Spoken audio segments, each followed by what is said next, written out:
now. Once again, good evening, everybody. It is HBCU Coaches Corner on a Tuesday night.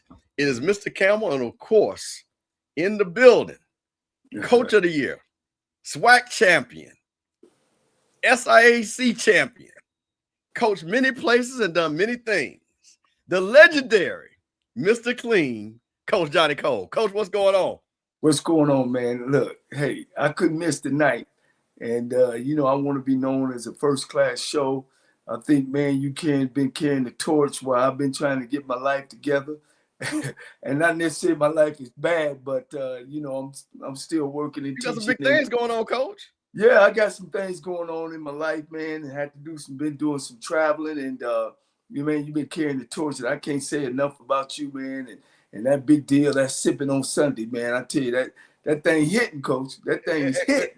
Well, see, Coach, it's the setup, setup for the big thing on Tuesday. See, you know what I'm saying? Right. We're able to do a little sipping on Sunday so we can talk on Tuesdays. You see what I'm saying?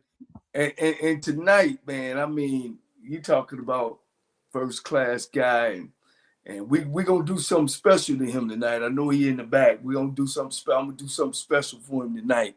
And I can't say enough about this guy. He's first class, man. I don't know, am I doing the intro or you doing the intro? No, I can. Well, Coach, you can do it if you want. It ain't he's first class, Coach, man.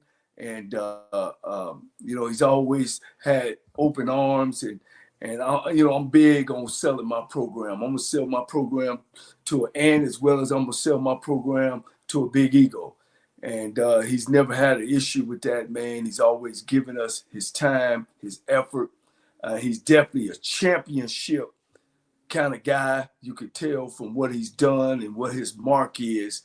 And I'm going to save some of that for later on in the show. Let's bring the man behind the championships.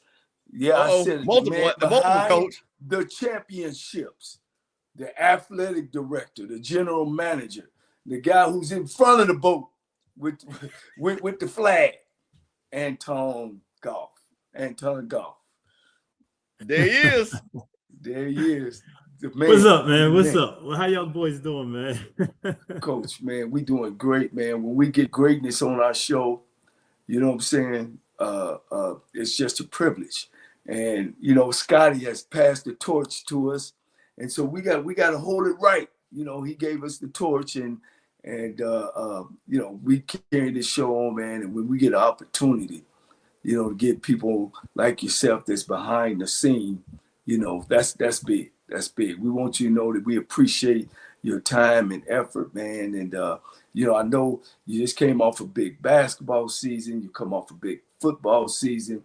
Man, I mean, Coach, you're up in the plane, you're down in the plane, you're in the car. You're rolling, but you always had time, man. When the HBCU Coaches Corner called, man, you pick that phone up.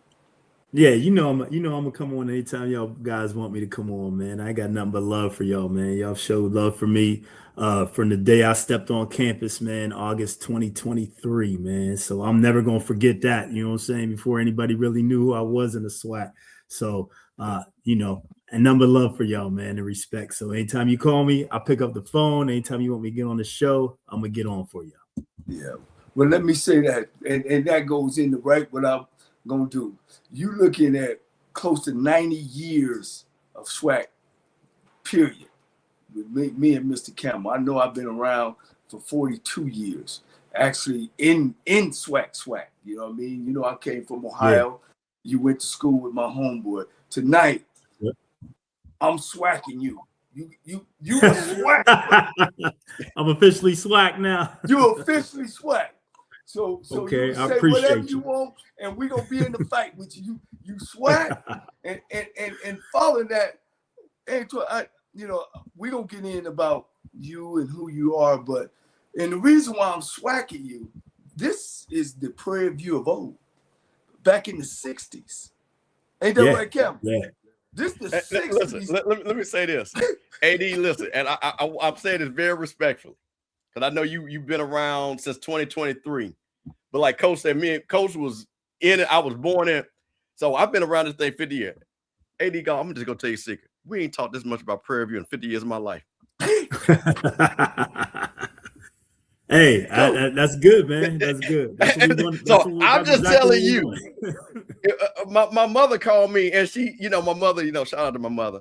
She said, "Wait a minute, y'all doing another Prairie View show?" And now my mother, old school Jackson State. I said, "Yeah, Mom, we doing another Prairie View show." She said, "What they got going on down there?" So, hey, AD, listen, when the old school Tigers is taking notice, hey man, you doing something great down there in Texas, man. I'm talking about AD Doc. This school had an 8-year span of 0-88. You know what I'm saying? Yeah, that's tough. A lot of people remember that, man. Football down, track down, golf down. But one thing I could say about the Prairie View A&M fans, even when I was a player, they show up. They showed up. No matter what the score was or nothing, they showed up. I'll be honest, I was a little disappointed for the Labor Day, for the Celebration Bowl. I thought we could have had a little more up in there, but yeah, we're gonna work on that. Hey, look, you already got your basketball going. I know you put some pressure on Coach Boggs. That's what you do. You're a winner, Coach. You know what I mean? And I'm gonna say it. See how you don't turn this program around. You know what I mean? You don't white folks us, man. you're doing it the right way. You know what I mean? You look at the resumes. Yeah. You following backgrounds. You want champions. You know what I mean? Yeah, absolutely, man. I got a method to my madness over here, man. You know what I'm saying? That I've been tweaking for 30 years now, man. When it comes to hiring coaches, administrators, and I got a certain way of doing it, man. And I like to do it my way. And I'm fortunate to have a president that allows me to do it my way. And so I can't thank her enough for allowing me the leeway to hire coaches the way I want to hire them. So and it's been working out so far. So when you do something a certain way and you reap the fruits from it, they allow you to keep doing it.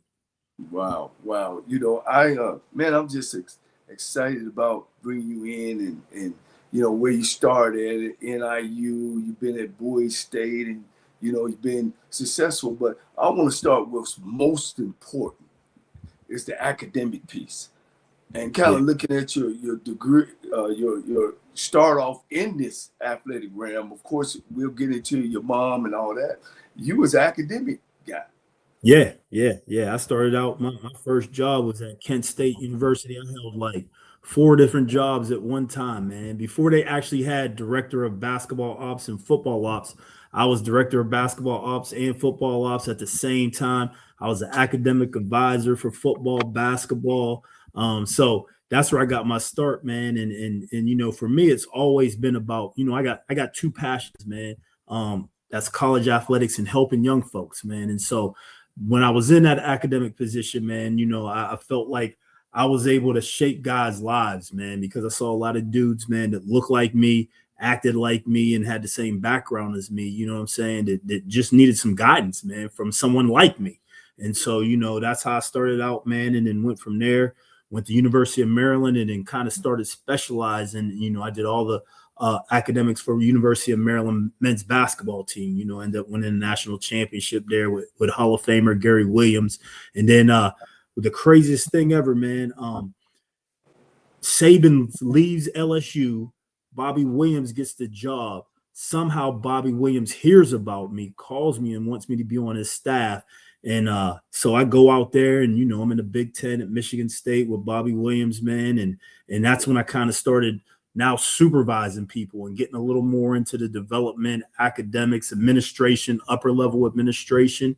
And then lo and behold, I got called by Debbie Yow at University of Maryland to come back home, right? She's like, I need you back here, right? And so went back there, associate AD, man. Now I'm over all 27 sports, overseeing academic, overseeing career development, community service, and started getting into some development stuff, man. And so was there for a while, did my second stint at Maryland. Then out of the blue, I get a call from the president at Bowie State. Now, Bowie State and University of Maryland probably about 8 miles apart from each other, man. And so wasn't looking to move down to a D2, wasn't really looking to be an AD at that point. But out of respect for him, man, I've got a lot of respect for authority, right? That's my mom instilled that in me. And so he asked me to have lunch with him. So I went over there, had lunch with him, man. And a couple conversations later, man, I was the AD at Bowie State. And that was my first AD job. And, you know, went from Bowie State, then I jumped up to University of Hartford in Connecticut, then to St. John's, and then I want to get back to some football and back to the MAC. You know, I played football at Bowling Green State University in the Mid-American Conference. So go to Northern Illinois University, work there, and then I get a call out the blue from the president who had been on the job like 2 months, man. And you know, the one thing that resonated with me, she said, I'm a first-time president. I can't have a first-time AD. Meaning she was looking for somebody with some experience. And, you know, I had never been in the SWAC. I'd never lived this far south, man. You know what I'm saying? I was a Midwest, East Coast guy. And, you know, I loved her vision, though. You know, her thing was, I'm looking to try to be a premier, you know, university, man, regardless of HBCU or anything else. I'm trying to make a premier university. And that's, you know, for me, that's what I was looking for, you know. And so came down here and started out, like I said in the beginning, man, August 2023, man. And, you know, it's been great down here so far, man. And, you know, like you said, we won the football this past year, won men's basketball, won women's golf a couple weeks ago, and, you know, had won the regular season in volleyball. And so it's been an exciting time at PV, man. You know what I'm saying? And we're going to continue to get better and hopefully keep winning championships. Well, you know, and I'm glad you gave me that background, because that gave me a little bit, you know, of course you coach with a homeboy of mine that I grew up with, you know, so I'm going to take you to your playing years. You know, you balled out in high school, you got that big, were you a cerebral player? Because it seems like, and again, coming from your mom who's been in the athletic realm, so you already kind of had some armor going in as oh, you know, I know where athletics can take me, so I know I'm going in there with my academic mind as well. What kind of player was you? A cerebral player, not really just focusing on your position, but kind of looking at kind of everything? Where I know you picked up a lot of stuff from your mom. I had a chance to meet her, wonderful woman. Were you that type of player? Because I got some right behind that.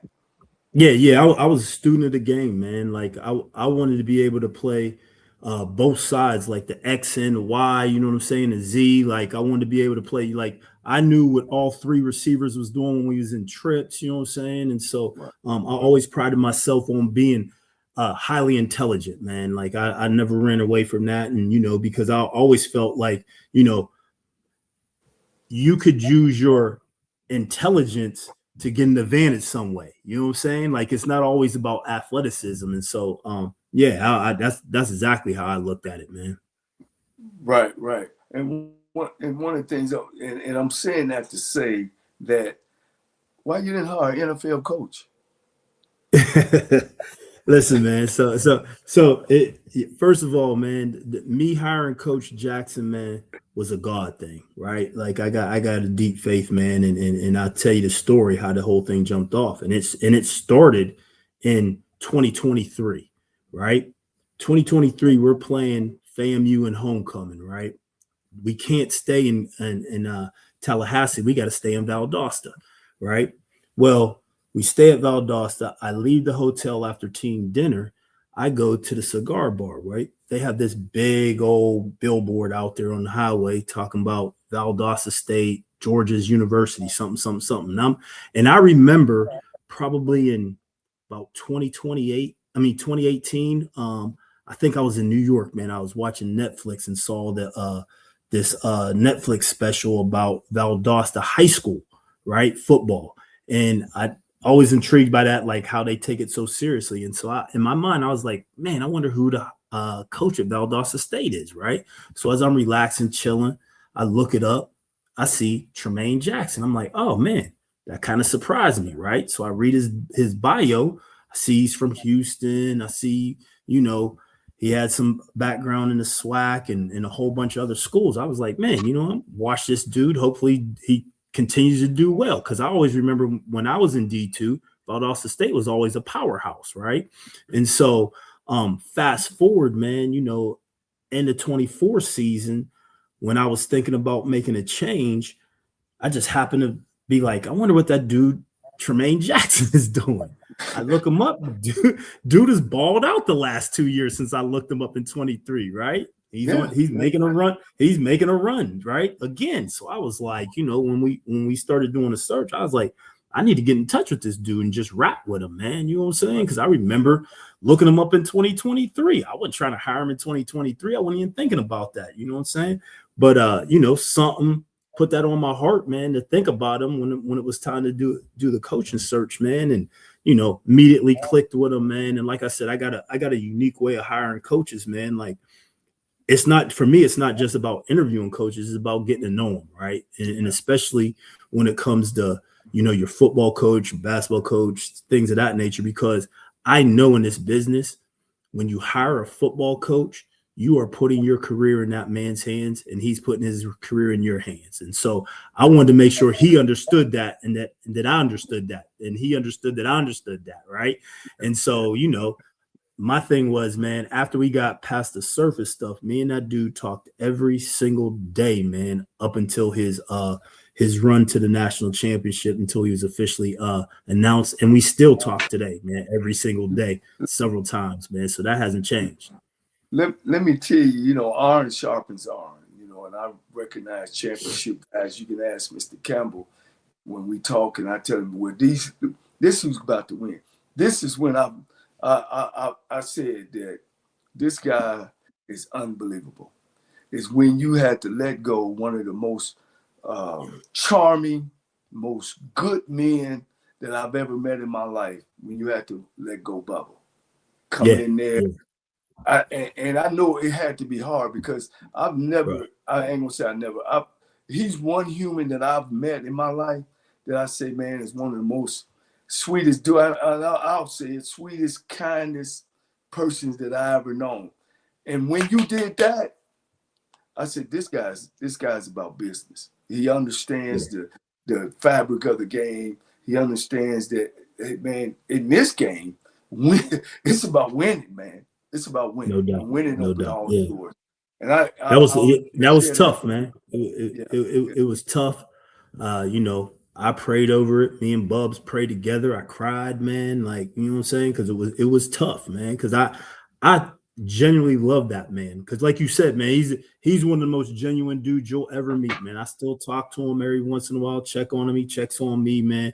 When we did something, every time we did something good, he'd call and congratulate me, man. You know what I'm saying? And say, hey, man, keep doing what you're doing over there, man. But that was tough, man. But, you know, like I said, man, I had to, you know, really, really think about it, and really, really, you know, be convicted on what I was going to do.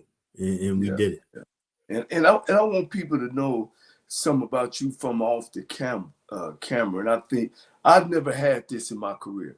As many as championships I've won, Campbell, as great as my offenses have been, how important it is that your relationship with your football coach. Because you do a fabulous job, man. And I'm just saying, from being a head football coach and never having that, even when I work with my brother, never having an AD to come over and sit down and have dinner and you know, have trust in you. I've never experienced that. Many champs, I've been a part of 6 championships, coach. I've never had that. It's always been, how important is that? And that means a lot to me as well. I mean, you just gained my respect all over this game. Whether you got a farm in the, but you always been able to separate the personal from the business. Yeah, no, I think it's important, man. Like, especially, you know, football is your most visible sport most of the times. And for probably 99% of the folks that got football is your biggest sport, right? It's your money maker. It's the most visible. It brings you the most eyes to your university. So to have a good football program is important. And especially here in Texas, right? Like, Texas football is huge, man. I don't care on what level you're talking about, from elementary school to the pros. But for me, man, it's always important to have a positive relationship with all your coaches, but especially football, man. Like, you know what I'm saying? And one of the things, you know, for me was, when I was hiring a football coach, I wasn't just hiring a football coach. I also wanted to hire a football guy. Because I've been around this business a lot of times where you might have a football guy who's not a football coach, or you might have a football coach that's not a football guy. But when you got both in one, you got a chance to win, man. And so, Coach Jackson is definitely both of those, man. And so, it's important for us, man, to always be open with our communication, man. Me asking him what he needs, him telling me what he needs. Now, I can't give him everything, but I at least need to know. But I also got to be able to be honest with him when I can't give him something, to let him know as well, and not giving him false promises where he's thinking he's going to get something and then I don't come through. And now my word's not golden. You know what I'm saying? We always talk all the time, playing cards face up, man. You know what I'm saying? Put your cards on the table. This is what we got. This is what we trying to do. What can we do with it? Man, I tell you, you got a rough job, Cole. You kicking butt in basketball, you kicking butt in football, but they putting see, the people don't understand. They putting the pressure on you because them folks need to be paid. You know what I mean? Always down line, you know what I mean? And maybe you, Coach, you might need to do a AD seminar, because I am very impressed with what you're doing and and where you're going with this program, because you guys are just getting bigger and bigger. I tell you guys, and I want to thank you for allowing me to be with you guys at the State Fair Classic and eating with you guys and being able to sit there, man. And I'm looking at the football team, Bishop, and then another 20 people come in. I'm like, well, damn, Coach, you brought the freshman football team? That was the media people. And I'm just like, boy, they doing it up here. Talk about how important that is in because all this is you.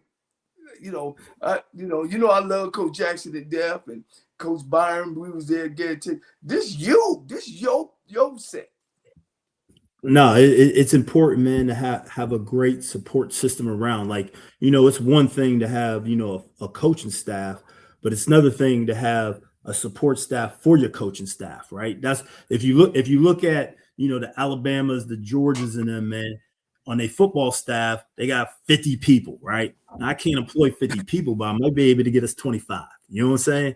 And so, I want to make sure that, that we've got the media people, we got the video people, the social media people, coaching them, have analysts to help them out, right? You know what I'm saying? Not just running backs coach, but you need an assistant runners back coach, you need an analyst, then you need a GM, the manager roster, and an assistant GM. So all those things, man, are resources that me and Coach talk about that he felt like he needed to win. And I want to make sure I provide them, you know what I'm saying? And so that's what we're doing here. Like, and like you said, the pressure, I've hired 5 new coaches in the past year, right? So I hired Coach Jackson. He wins the SWAC West, the SWAC championship. We go to the Celebration Bowl. I hired Dottie Hampton as our volleyball coach. She goes ahead in her first year and wins the regular season SWAC volleyball joint, right? I hired a golf coach. His first season, he wins the women's golf championship, right? And so, like, 3 out of my 5 won championships. And so, but which each one of them I gave them the resources to compete at the highest level. Right. And so, and I'll continue to do that. We're going to continue to give the resources to men's basketball, because we want to repeat that run that we just had. You know what I'm saying? Like, I just had dinner. Coach was at dinner. We went to a steakhouse and we was with some corporate sponsors. And I was telling them, I said, man, we're one of 3 Division I schools that won football and men's basketball in the same year. The other 2 are Kennesaw State and Duke, right?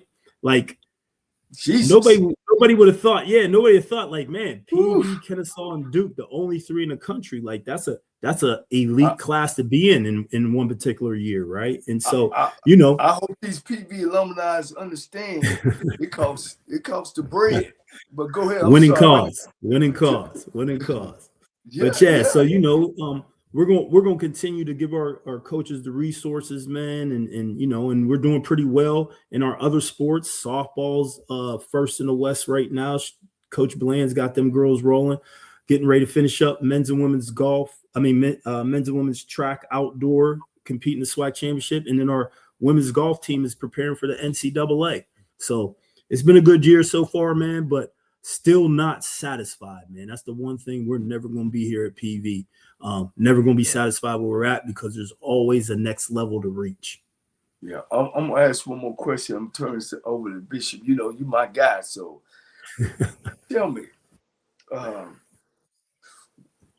HBCUs, we always complain, you know, about what we don't have, and which is fair. You know, we ain't like the Division 1A schools, but it seems to me that you have came in and have taken a nickel and made it out of 25 cents. You know what I mean? And people don't understand that. You know what I'm saying? And that's what make winners, Mr. Goff. Besides you hiring great coaches, it's you. It's you go out and get, or you know how it looks. That's what I'm trying to say. You know how winning looks. You know what I mean? And what you need. Man, I can't pay you $50,000, but I can pay you 20. But I need to. You know what I'm saying? You need the other 30 to do something with to help you win. Yeah. I know what you're saying. Yeah. No, man. You squeeze a nickel, man, and just money just fall out. Try to, man. You have to use your resources wisely, man. And you got to have people to understand that, right? You know what I'm saying? Like, hey, man, I could pay you a certain amount of money, but you may not be able to pay your assistant coaches a certain amount to get the quality assistant coaches you need. So you can be greedy if you want to, you know what I'm saying? But you're not going to win. So your tenure won't be here as long, you know. But I've been, like I said, man, earlier, I've been in this business 30 years. Yeah. You never have enough money. I'm telling you, I don't care what level you're at, man. When I was at University of Maryland, we didn't have the same money as Duke or North Carolina. When I was at Michigan State, we didn't have the same money as Michigan or Ohio State. When I was at Bowie State, we didn't have the same money as Winston-Salem at the time when they went D1 and then came back. When I was at University of Hartford, I didn't have the same money as Stony Brook. When I was at St. John's, we didn't have the same money as Georgetown or Villanova. Northern Illinois, I didn't have the same money as Toledo. So, like, you never have enough, man. Somebody's always going to probably have a little more than you. But if you use your resources wisely, you hire the right people, you motivate them, you have the right support, you can win. Right. Well, I'm going to throw my little 2 cents in, and this ain't Tremaine Jackson's show. You know, I taught him that. And he understands that greatly, and he's put together a staff. And sometimes, as you say, I can't get the best staffer, but winning starts at the top. Absolutely. And of course, you start the conversation out with the president. This is what I want. Anton, your job is to go hire me a football coach. It ain't street committee. It ain't who shot John and who did this. It's you, Mr. Goff. I need a football coach. And I'm telling you, man, and all three of you are in line, you know. Absolutely. That's important. AD and head football coach. I can't say enough. Man, I'm turning over the camera. Eddie Goff, listen, I'm going to say this, and I'm going to give you the highest honor. As you know, being an athletic director is not hiring a football coach. It's building an athletic program. And what I'm seeing here is you're building a program, and I think that's important. I think all great leaders, when they come into situations, 2 things they got to do. Find out exactly what they got, and then go get what they need. And I say that to set up this. You know you need to get a football coach. You went and got a football coach. You know you need to get a golf coach. You got a golf coach. Like you say, a championship. Same thing about. But one of the most important thing I think was valuable, and I'm going to say this, is that you kept Byron Smith. Now, you got there in 2023. His first year, he was 10-21. So I believe that was a valuation. His next year, he was 5-27. Right then and there, many people were around the SWAC was like, could be. What was it that you saw and said, you know what? He's the right man. I'm going to stay with Coach Smith. And then by you having that knowledge and understanding of what you felt Coach Smith was, turned into a SWAC championship. Why was that?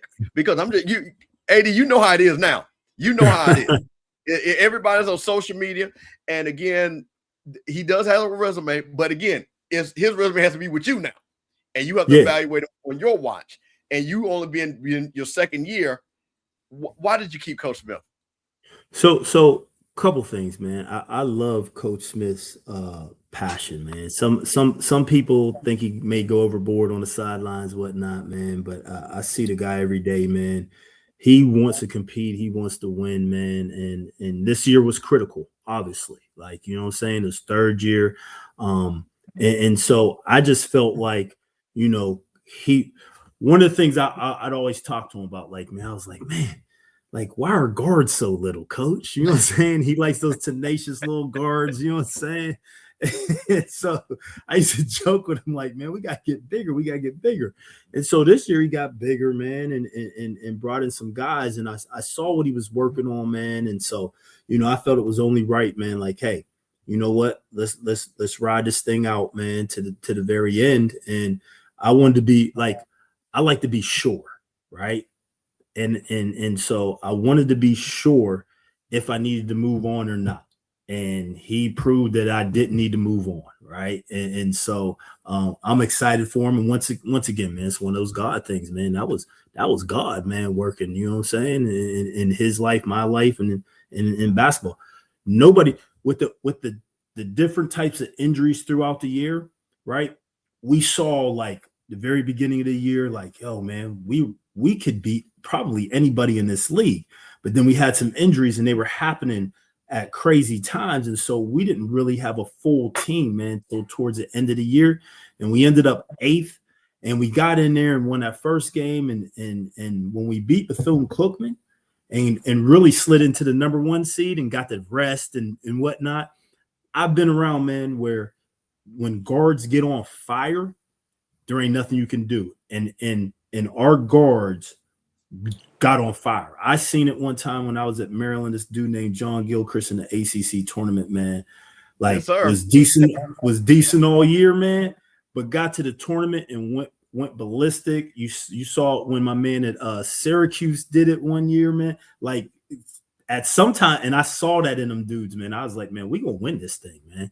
And sure enough, boom. And then we go to Dayton, beat Lehigh. They were a much bigger team, but our guards, they couldn't handle our guards. We beat Lehigh in the first 4.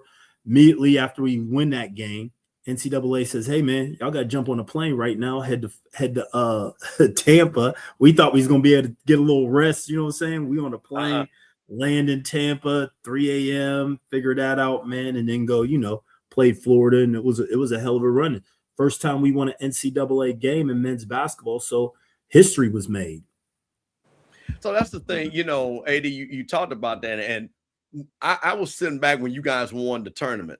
And again, I do another show, and I said, wait a minute now, this is historic, because now while you talk about just, you know, the 3 schools that had done it, you know, this year, but for us, the SWAC, it's only been like 3 schools that have ever done that, period.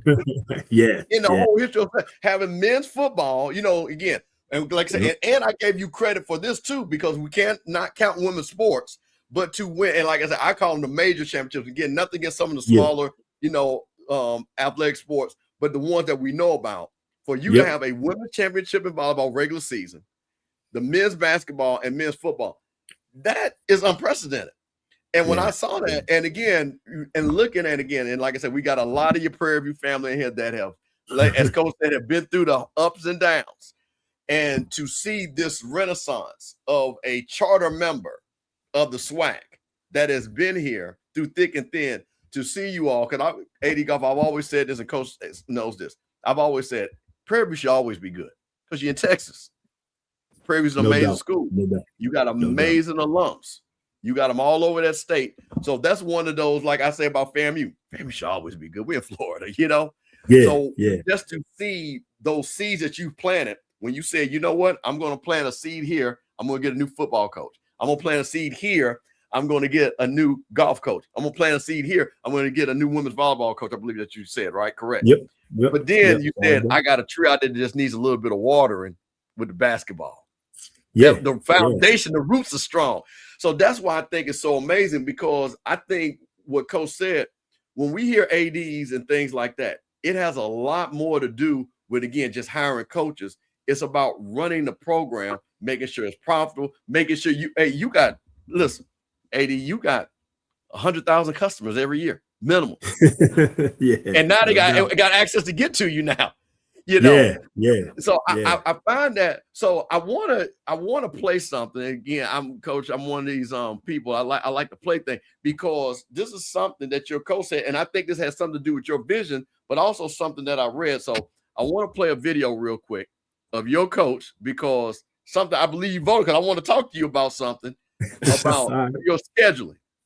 And we're gonna play this real quick about and of course, your coach always got a sound bite there, AD. No doubt. He got a sound bite. Let's get this up and play this right here. This is Tremaine Jackson talking about schedule. No, wait a minute. Years ago, you want to always be reputable. You want to always be reputable. I get mad when I see things about rankings of FCS conferences and we're 10th or 13th. I think we have something to do with that, and I'm not knocking anybody. I think we just got to make sure we're always putting ourselves on the cutting edge, right?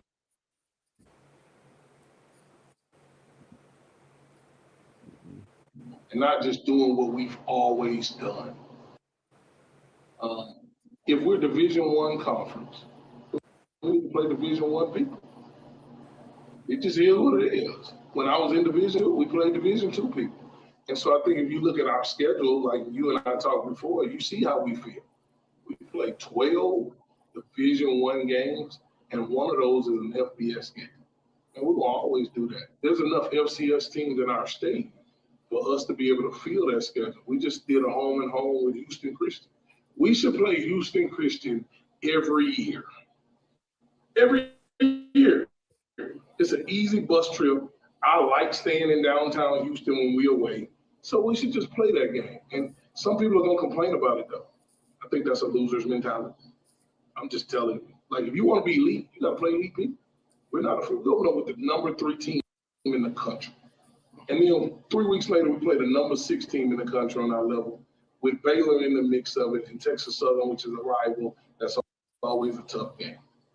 First 4 weeks of our season are really tough. I wish we could play School of the Blind and Mary had a little lamb chops. We don't get those anymore. And we put them away a long time ago. So I was glad the commissioner did that. I think that shows where he's going with the conference too. Dr. McClellan was our AD when I was at the other place. And that dude always had big vision on what he wanted to do with our conference. I'm waiting on him to get to the second phase that he mentioned when we were there, which I think people really like the second phase, and those that don't like it, they don't need to go. And so I think as long as we keep following Dr. McClellan, we'll be fine. What's the second phase? It ain't for me to tell you. So, AD, now listen, I got one other thing to add because I saw this and I want to ask you this question because he talked about the scheduling. But one of the things that I saw, and I want to ask you that, and this is, comes, hey, shout out to Kyle Mosley. That is Coach Cole's guy. But he said that the conference also voted to eliminate, which coach is talking about, non-Division I and non-Division II football opponents from the league schedule beginning in 2020. A mandate McClellan credit to the athletic directors. So wait a minute now, AD, you got to take us in the back room. Now, how did this come out? Because it's two things. Coaches don't schedule the football games. They might give you input, hey, who would you like to play? But the ADs, because the money got to work, the schedule's got to work. Talk to us about, your thought process of scheduling, and then talk to us how you guys got together and why, as the ADs, did you feel, because as Dr. McClellan said, it was the ADs that said, hey, we need to do this to elevate the conference. So a couple things. First of all, on the schedule, when I was talking with Coach Jackson and we was getting to know each other, and he's like, man, what are you looking for? What are you trying to do with the program? I said, man, I'm trying to be an elite FCS program, right? And to be elite, like he said, you got to play an elite schedule, right? I want us to be ranked in the top 25, right? And in order to be ranked, you got to play all these other FCS, have a strength of schedule and those type of things. And so once he came on board, I already started working, right, on being able to play Tarletons, the East Texas A&Ms, the Stephen F. Austins, and Houston Christians, all those, man. I was calling them because they're in our footprint. So, and I've got a good relationship with those guys in the Southland Conference. So being that we're in their footprint, man, I was like, hey, man, let's set this up. Let's play Incarnate Word. UTRGV just came up. Hey, man, let's get a 4-game series with them. And so, that's why our schedule looks the way it does, right? And so we, unbeknownst that this was going to happen, started this way before we even had conversations in the AD's room about what we wanted to do, because I knew what we wanted to do at Prairie View. I wasn't worried about what everybody else was trying to do. I knew where we were trying to go, and me and Coach were on the same page. But I'm going to tell you what happened is that, when we looked at the SWAC race this year, right? You had Alabama State, who lost 1 game in the East, right? But couldn't make the championship, right? Right. And Alabama State beat us, right? But we're on the West. We can make the championship. So it was really like 3 teams, us, Jackson State, Alabama State, you know what I'm saying? And so we thought maybe they might get some consideration for the FCS playoffs, but they're playing Alabama State's playing the Turkey Bowl, whatever they play, and and the FCS, we got feedback from the FCS selection committee, say, hey man, they played too many non-D1 games really to be in consideration. They had a great season. We think they're great, but when we start looking at that, we're like, hey man, like, where do we want to go as a conference? Like, do we want to be able to be considered for the FCS playoffs? Because in a heated race, man, it only takes 1 loss for you not to be able to get to the championship. In 23, that happened to FAMU, but FAMU was able to get in. Jackson State went in as the East Championship champion, but FAMU got in the playoffs, right? And so we're looking like, hey man, in order for us to really get that respect nationally, we've got to be able to put a team in there if they're good enough. And then I sit on the FCS oversight committee, right? And so in our meetings during the wintertime and during the fall, we talked about selection criteria. And so really what they're looking at is giving priority to those who have played 11 or more Division I games. And so when I brought that back to, the ADs and the commissioner, and we started talking in our meeting, everybody was like, hey man, let's get rid of the D2s and the Lincolns and all those, you know what I'm saying? And hell, we played Lincoln last year because we had a hole in our schedule that I inherited when I first got there. I tried to play another NIA squad. They canceled on me. So I had to get somebody real quick, man, because it was homecoming. And you know how PV is with homecoming. Like that's hey, you can better have homecoming. So they don't really care who you play, but you better have homecoming. So, I was getting calls. We still having homecoming. We changing it. But, I ended up putting that game in there. But, that's how most of that came to fruition, man. And ADs and the commissioners, because the commissioner's like, what do y'all want to do, man? Like, here's the data. Make a decision. And so that's how we made the decision. I think that is just so important because one of the things, and AD Goff, you've been around 3 years, but I know you heard it, is that's been the struggle. The SWAC has its proud tradition, and Coach Cole is part of it, asking your players and things like that. So when you're looking at that, but what we've heard is the SWAC doesn't play anybody. They don't have the high RPI rankings and things like that. Basketball, football, it hurts us. And one of the things I knew the issue was, like you're saying, scheduling. You know what I mean? You got to fit the schedule. You got to find people.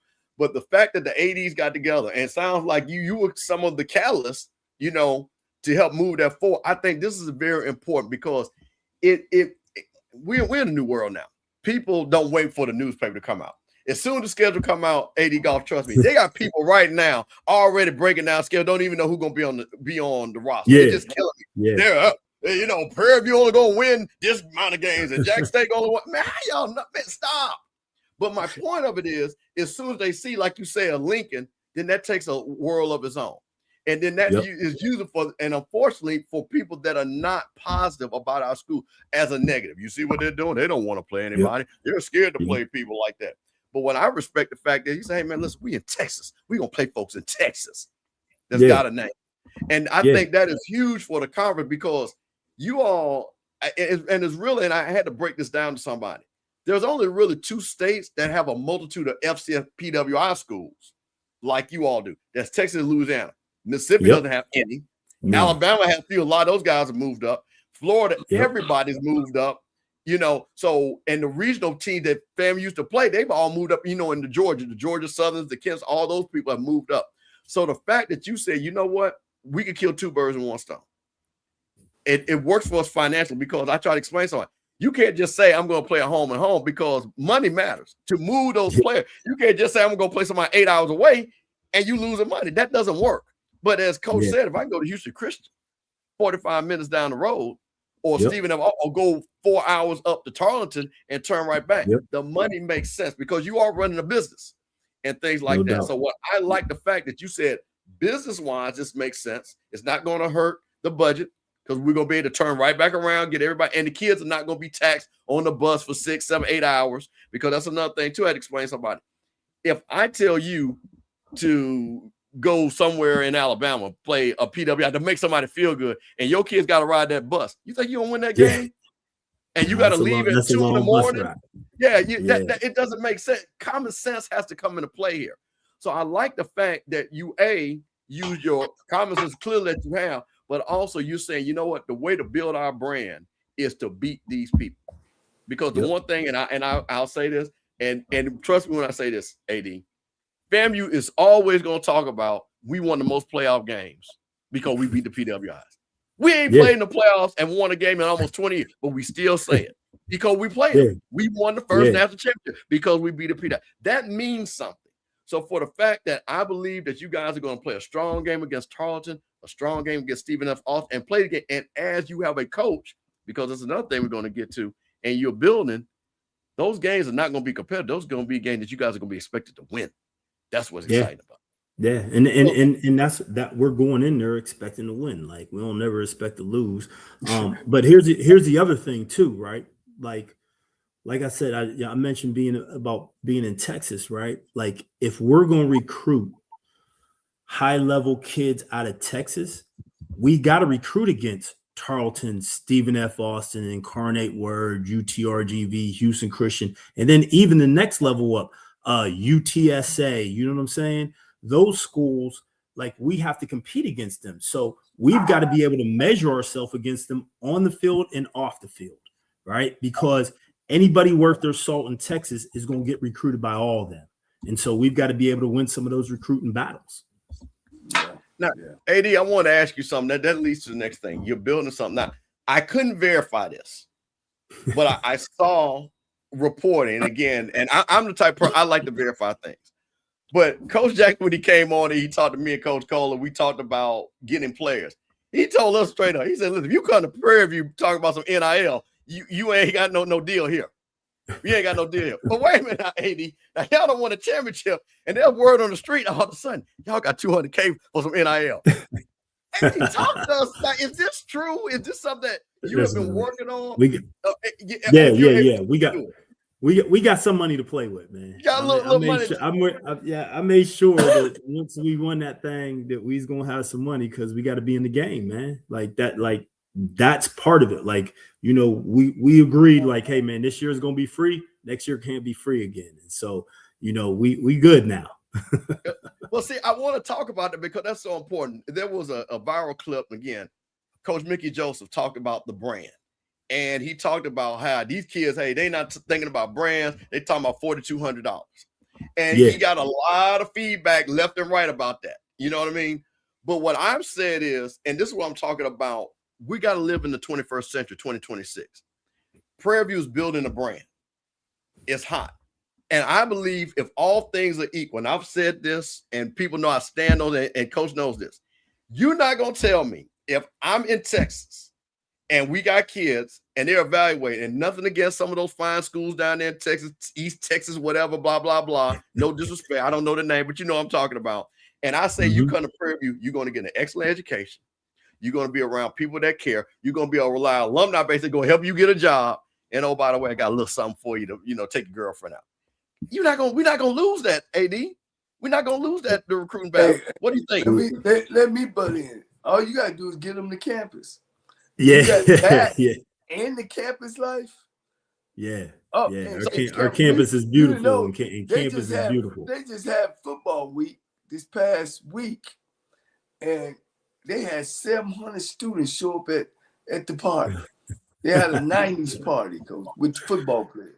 700 students showed up. So how important was that for you looking at this and saying, you know what, as we are building this foundation, looking at rev share and NIL, was that like when you first got in here and you said, was that on your roadmap to success that, hey, I want to build an NIL or rev share? Because I think it'll be more probably a rev share because of like using terminology and things like that.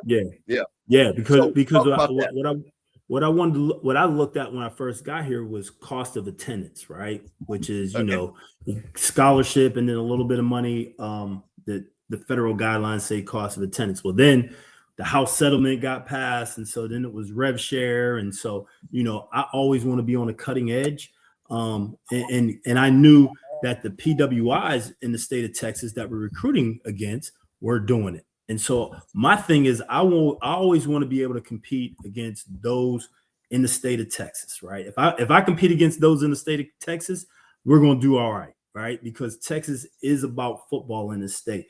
And so what I wanted to be able to do is say, hey, man, if a young man is looking at different football programs, I want to be able to give him the same great student athlete experience that everybody else can provide.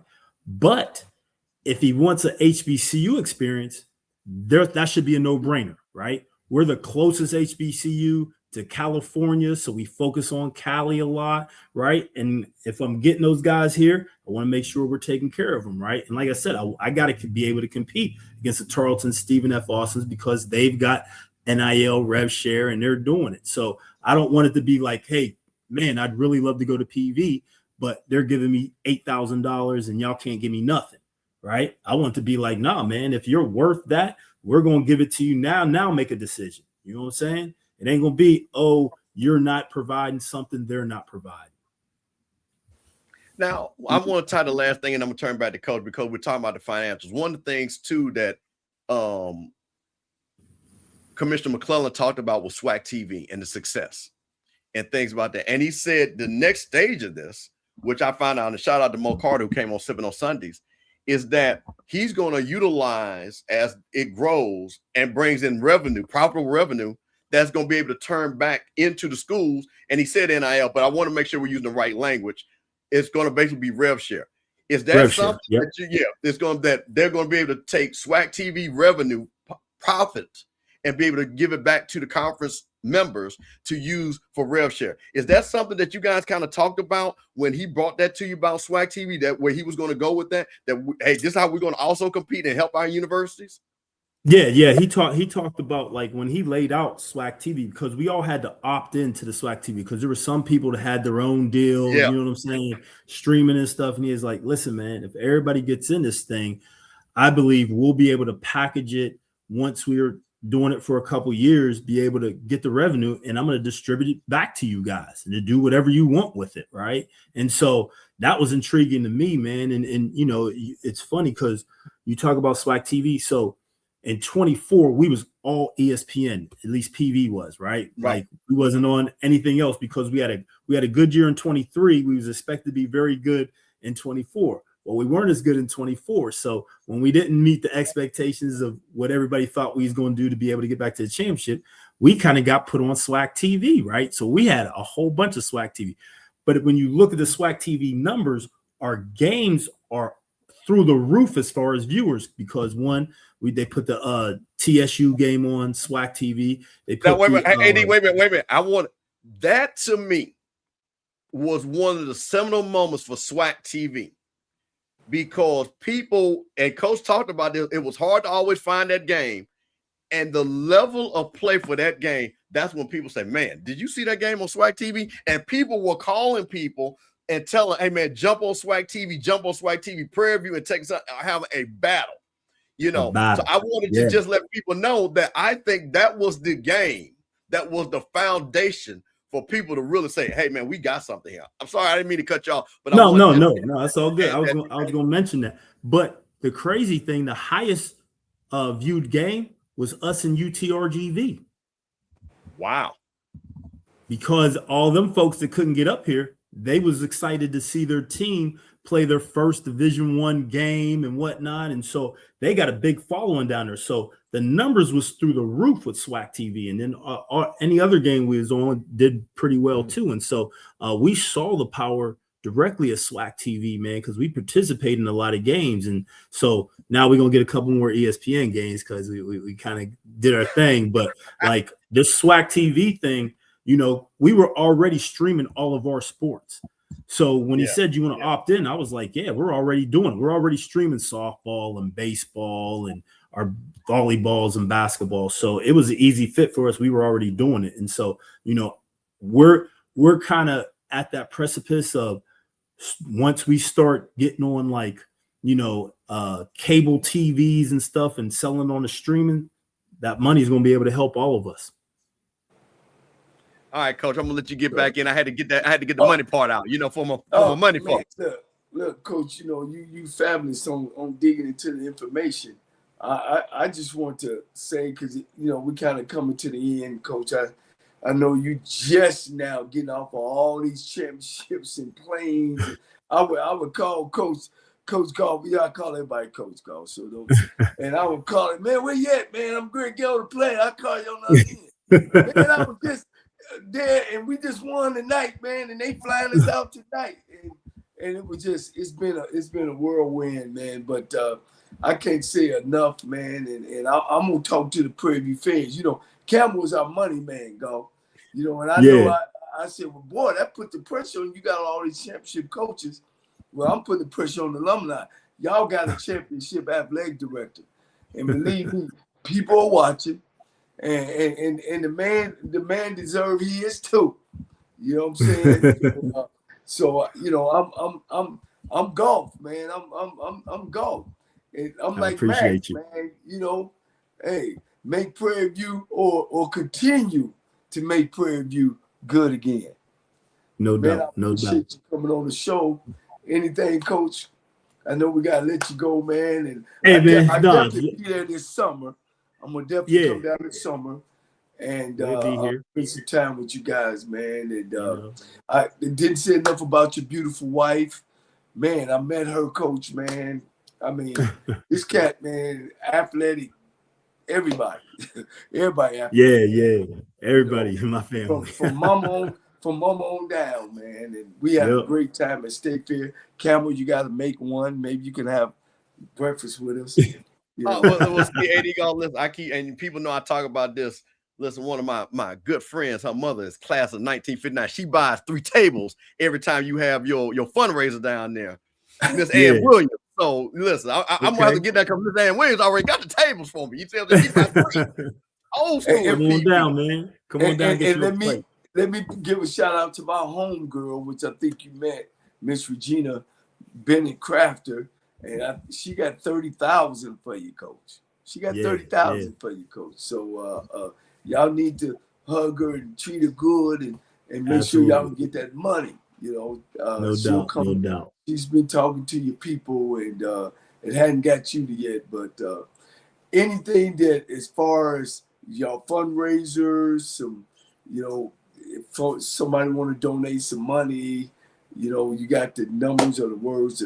No, we launched last year the Panther Athletic Club, man, which allows folks to donate straight to the athletic department, bypass everything else, go straight to either the Purple and Gold Fund, which is the athletic director's discretionary fund, or you can go straight to a sport. And the great thing is if you put directly into a sport, that head coach will get a text that somebody just gave, right? Oh, wow. And so the Panther Athletic Fund, man, you can go on our website, pvpanthers.com, hit the donate buttons right there, man. Like I said, winning costs, you can never have enough money. We brought in last year as well, Tamar, which is our third party, which sells our corporate sponsorships and our tickets. When I first got here in 23, I didn't have a full-time ticket person, a full-time corporate sponsor, or a full-time fundraiser. And so now we do have that. Like you said, building this thing out, man, to get to a place where we're at the same level as the FBSs, man. Like, you know what I'm saying? I'm trying to get us at that level of operation.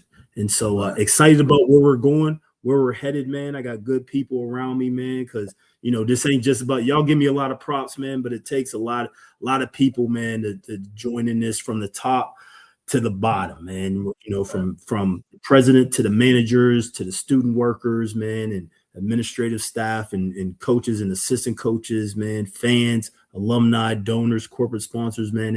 It's that what I just call PV Nation, man. It's us all coming together and being successful, man. And I just happen to be the face of it when it's going well and the face of it if it's going bad. Now, AD Goff, I got to do one thing. And I'm teasing Coach Jackson. Listen, you said that when the money's donated, he gets a text, right? That what you just said?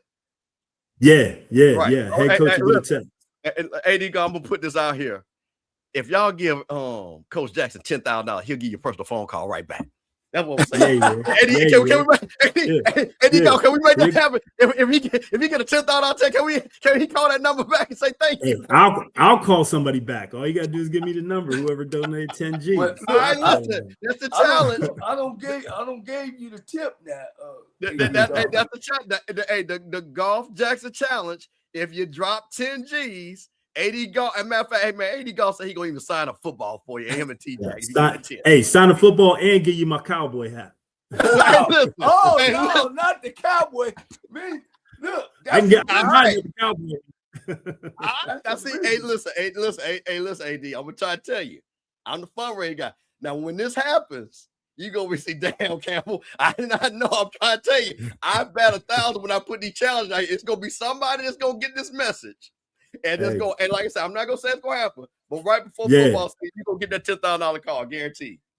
Yeah, it's all good. I'll sign the cowboy hat and send it to him and a football. Hey, we've been doing Coach Jack to sign it. Yeah, we've been doing a good job, man, of pointing in the right direction because, you know, like I told you, man, you got 90 years of SWAC and we've seen the highs and the lows and in between, and you just don't know how important it is. That's why I SWAC'd you. And I appreciate it. I feel different now. I feel official, man.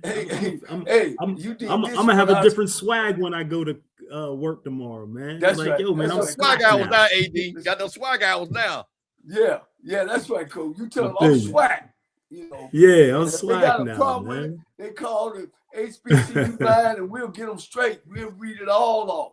This man has done wonders and so fast, and we're trying to keep him in because we need great ADs to bring on to our conference and make it stronger. You know, Absolutely. It ain't about being, we love the SWAC and HBCU brand, but it's also about the worldly brand that we bring. And I think you guys are first class over there at Prairie View. Y'all do it the right way. And I know what the right way look like. It brings championships. It brings alumni back. And I just can't say enough. And I appreciate you, spending the time with us as well. Man, I appreciate y'all, man. Invite me on, man, and giving us a platform and keep doing what y'all doing, man. I check y'all out all the time, regardless of who's on here, man. And like, you know, I love watching the back and forth, the Twitter for or X, whatever you want to call it, man. The swag back and forth, man. It's just funny, man. I don't really comment. I just laugh back and forth, man, and be like, well, you know what? As long as they talking about somebody, man, I like it. And so, no, man, I appreciate y'all, man. And like I said, man, anytime y'all need me on, man, just holler at me. I'll jump on here and chop it up with y'all. And tell my sis, LaTanya Thurston, thank you again. She makes sure that everything, all the T's was crossed and all the I's were dotted. No doubt. Will do. And I appreciate you. Thank you, Coach. All right, fellas. Appreciate y'all, man. Much love. Peace. Much love. There it is. That is AD Goff, the championship AD coach from Prairie View A&M University. Yeah. I'm not trying to put no other AD down. I mean, he has the athletic background. He's actually put a helmet on, and, you can't say enough about the background he come from his mom being social AD and being an administrator with the NCAA. So he's real grounded. He's solid. He knows He knows where the bodies are buried at in this athletic administration realm, and that's a plus. Coach, what I've always been excited about, and again with this show, because just remember, this is the preeminent Coaches Corner, coaches show for HBCU and coaches, period. Coach, don't nobody do it like we do. We've had the biggest names, and Coach, we got some other big names coming up, working on Chris Wright, working on Kenny Blakeney. Or they're gonna be on, Coach. We just working on getting the times right and stuff like that. But I think the best thing, and again, this is credit to you, how much respect people have when you make that phone call and they jump on and they give us things to talk about, because when I saw that article, because I think what a lot of people don't understand, this was not a formal press conference that Commissioner McClellan did when he talked about making this change so Coach, I don't know if you saw this, just to kind of give you background. So they're not going to be able to play in the NIA schools anymore. Yeah, I read up. So the fact, and then he said that the ADs, and then we have an AD to say, hey, let me tell you what happened in the back room. And I was the one looking at doing the research, and for us to improve our ranking, this is something we need to do.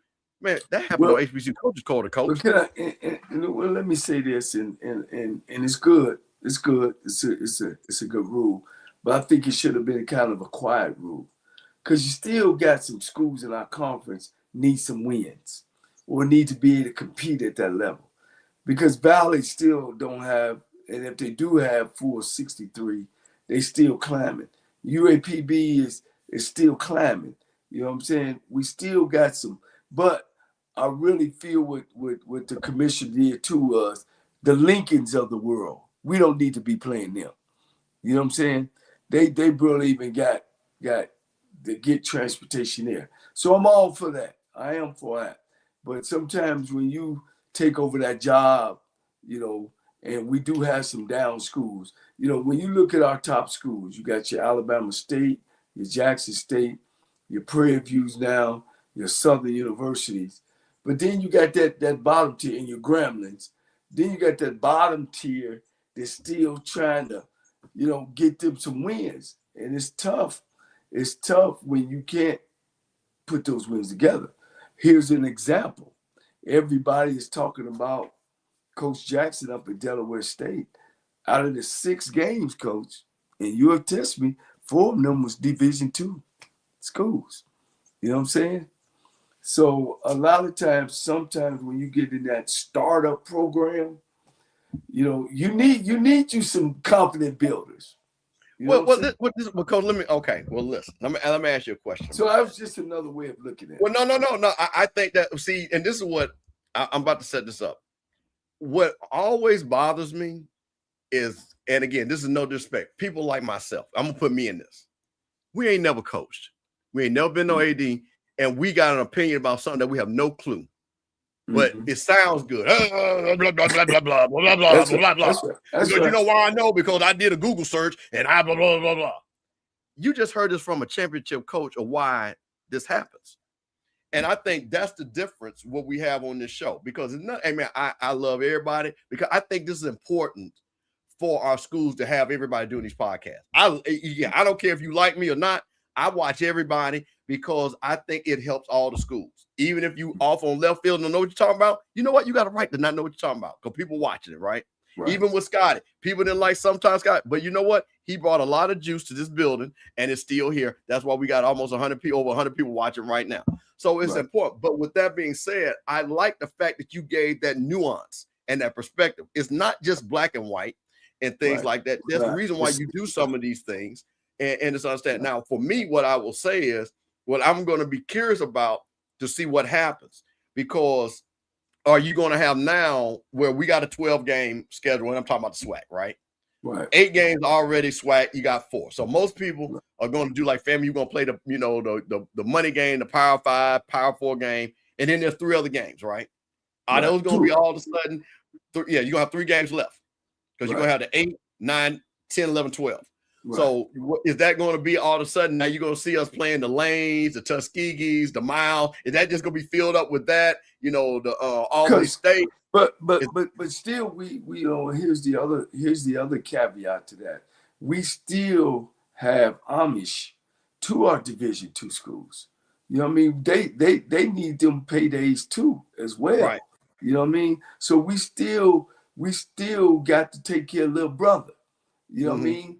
And if we do that, then that puts them in bad situations as well. So do I like it? I think it should have been a quiet rule, one, or a specific rule of whether the finance of the program, whether the records, playing Lincoln and all these kind of schools, it's good for the teams that can stand on their own, like the Prairie Views, your Alabama States, your Jackson States, your Southerns, you know what I'm saying? But not necessarily more as the schools that don't have that big following, don't have that money, and they can do that. You know what I'm saying? And a 1st or 2-year coach. I mean, I'll admit, I played Texas College when I first came in. I played Texas College. I played Shaw, which had won the championship, and so I did play some Division II schools. Why? Man, I needed to be able to motivate my players, to get off, to see where I need to improve at as a coach. And this has been going on a long time. I remember when my brother played in Nebraska in 1981, coach.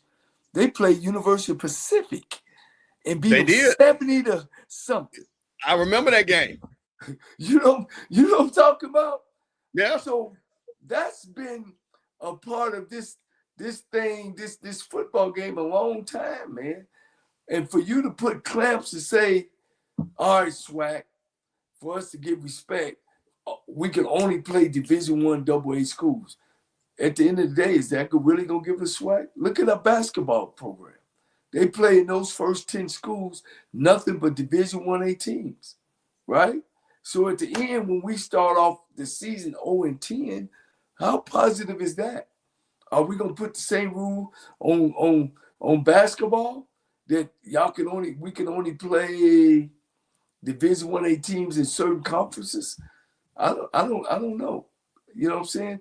And they play these schools for a reason. In football, you play lower division schools to get your team going. Okay. Hey, we need some victories. There's some things we need to work on. Tune-up game. In basketball, they play them for the money. They money games. Right. So, what we talking about here? Well, I think perception is reality, right? And I think, and I'm listening to AD Goff, and I think what happened is we had a couple, and this is a business. Like I said, when I see things, I am never going to be the first one to say, I know why you did. No, you don't, because you didn't even talk to the person. You know what I mean? But we have people that do that. So I always sit back and say, let me look at it. And I know for a fact, because fam, you fell in this. We had a school, I won't say their name, that we were supposed to play it. They backed out. We were going to play Lincoln too, because we had to have a home game. Right. Now, FAMU, coach, FAMU's history. We play anybody, anywhere, anytime. But guess what? We will play Lincoln that weekend. If we had to, and I think we finally got West Florida, and that's how we got West Florida, something like that. This thing is so bigger than just saying, okay, we're not playing no more Division II teams. And it's but we can play Division II. We can't play below the Division II. Right. Yeah. And it's crazy, man, to lock your team in like that. I'm just being honest about it. I mean, let's talk about finance. Okay. Would somebody rather see Tuskegee and Alabama State than Alabama State and Troy? Because I've coached that game. I was at Alabama State. We played 100%. Troy. Nobody comes. Yeah. You know what I'm saying? Nobody comes. And that was when Troy was Division I AA. Right. Or do they come to the Tuskegee and Alabama State game? You know what I'm saying? Do they come to the Tennessee State and Gardner-Webb game? I got to throw Tennessee State out. I'm sorry. Do they go to UAPB and Southern, or let me get a lane, or do they go to UAPB and another school, University of South Arkansas? Yeah, right. You see what I'm saying? Yeah. They don't. They would come to the UAPB lane game more than they would come to that. And I get it. I'm not against I think he had. I think the commissioner had to make a decision because I don't know if you know, at times Lincoln couldn't get to games and not enough players, and it really looked at unprofessional. And I get that. I get that. And Lincoln, I think that's Lincoln, Pennsylvania, Lynchburg. You know, I get that. Yeah, I think that, and that's the reason why you got to look at it, and because I'm going to ask you a question about something. We talked about this on Sipping on Sunday, but you're a coach. Branding is important, and I think what Commissioner McClellan is looking at is trying to elevate the SWAC brand. Right. And one way of doing that is saying, you know what, let's have a standard level of competition, and then like what you see with Prairie View is saying, you know what, now we're going to have a standard level of competition. We're going to face some competition that might be a little bit better right now. Right. But they're in our footprint, and we're going to challenge them because, like you said, we're recruiting against them. And that's the thing. That's the thing for me that I always appreciated.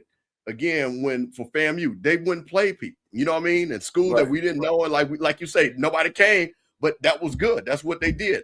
So I think for us, and again, I want to say Coach Dr. McCullough is doing something I think is very important. You can't tell these teams to go play people like the Tarleton's if you're not going to give them bullets in their gun, coach. Right. And what I mean by that, he's saying, listen, we're going to get a rev share going. So when you go and recruit, you can at least get the player the Tarleton's trying to get. That's important, coach. So now I'm going to give you bullets because I hate when people say, you know, it's been my argument. Oh, go play somebody. I'm like, bro, Kennesaw State got $100 million sitting up there. You're not going to beat Kennesaw. But I tell you what, give me my money, and then we're playing. Now, Coach, I want to talk about this because this leads into about branding.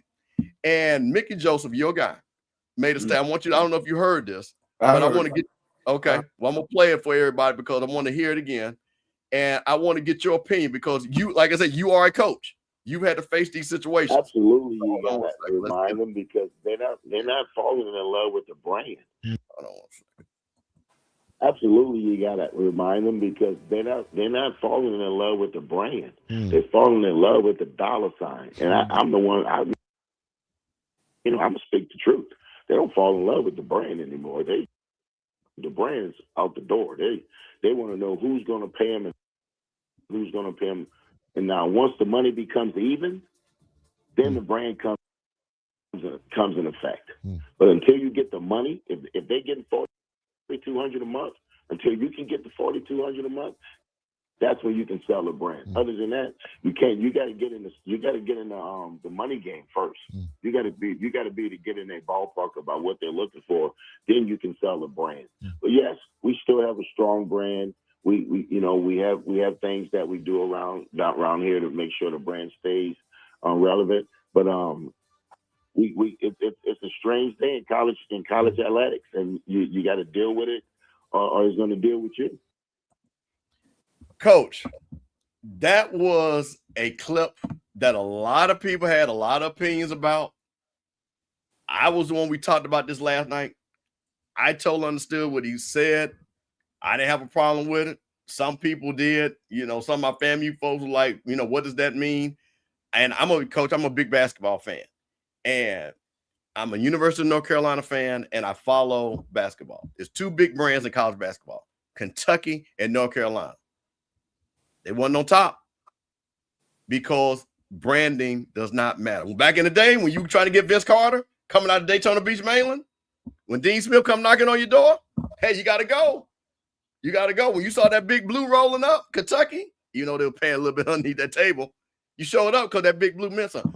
So, Coach, what do you think about what Coach Mickey Joseph said, and how do we balance what he said and square that with a brand like Grambling, a proud brand, the first national HBCU brand, versus what he's saying now, the reality of what it is today? I'm on a brand, they want $4,200. So, what do you think about that?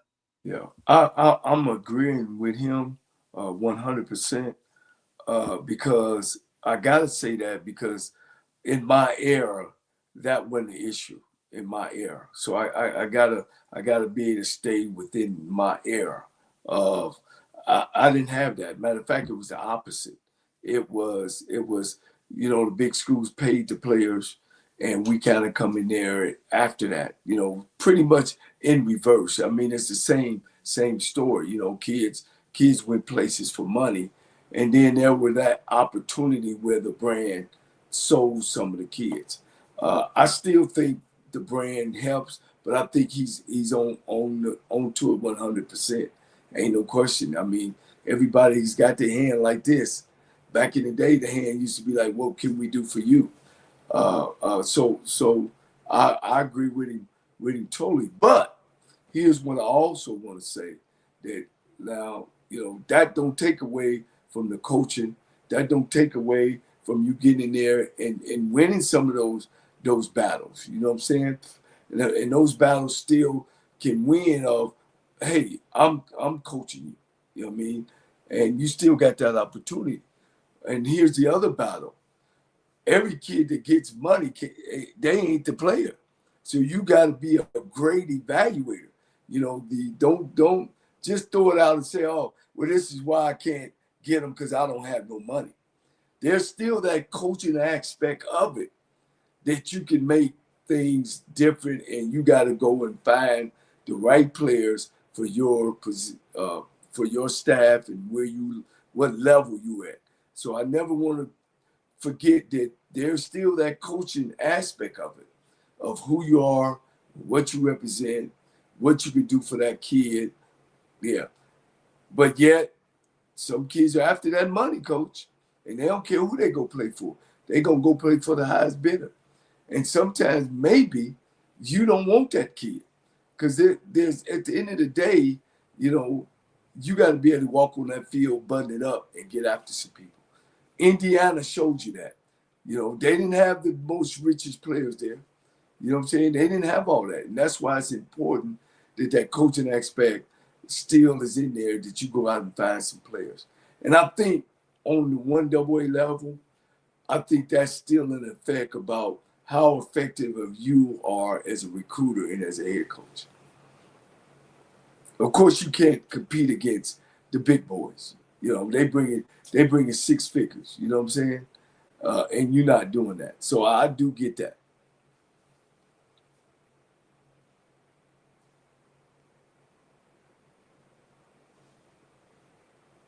Sorry about that, Coach. I said when I heard it, of course, it's a clip. And, you know, again, and, you know, we don't know what was asked before or after. Of course, that was a clip. But one of the things, I think you hit it right on the head. With that being said, and, hey, listen, we saw it down in Prairie View. Coach T-Jack came on here and said, listen, we ain't got nothing. If you're looking for something, we ain't, even if you're looking for it, we ain't got it. Right. And guess what? They went and won the SWAC championship. Right. I'm pretty sure. It went to the national friend of the show, Black College. Chennis Berry. Yeah. There you go. I would dare say South Carolina State probably don't have one of the biggest NILs in HBC football either. But I tell you what they got. North Carolina Central guys are great coaches. So the thing is, Coach, as you said, it's still coaching match. Yeah. What was that, Coach? I said it does matter on the 1AA level. It does matter, and I get it. Yeah, you know, it's just too many kids out there. It's too many kids out there, and I know guys got money, but it's also you got to go out and find the ones that was fit into what you're trying to do. I just think that. I mean, even when you weren't paying players, you still as coaches had to get people. The highest team that was paying players wasn't always winning championships, because that's what it's about. It's about winning championships. Right. It was about finding kids to fit in your program. But I'm not taking anything away from what Coach was talking about. There's a lot of truth to that as well.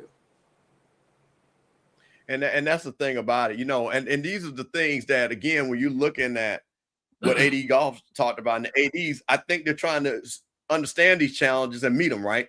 So now we've got this avenue with SWAC TV. AD Goff said, hey, listen, I got to go raise money. I've got to go get you. What did he say? I'm sitting there, Coach, we have them with a sponsor. You heard that? Let me say this too. Winning matters.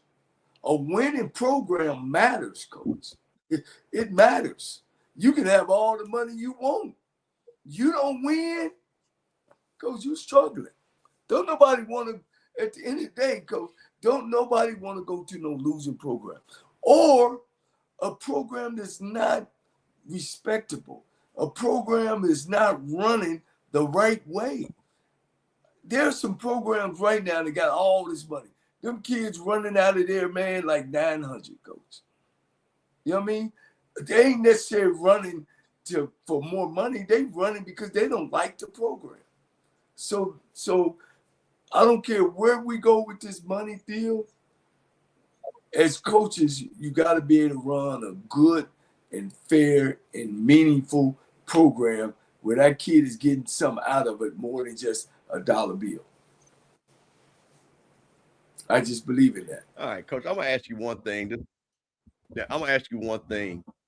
So there was another big news I wanted to get your opinion about. Of course, FAMU got hit with sanctions with APR, and that we won't be able to a postseason ban, and we got a spring ban for the following spring. Right. There's two questions I want to ask you.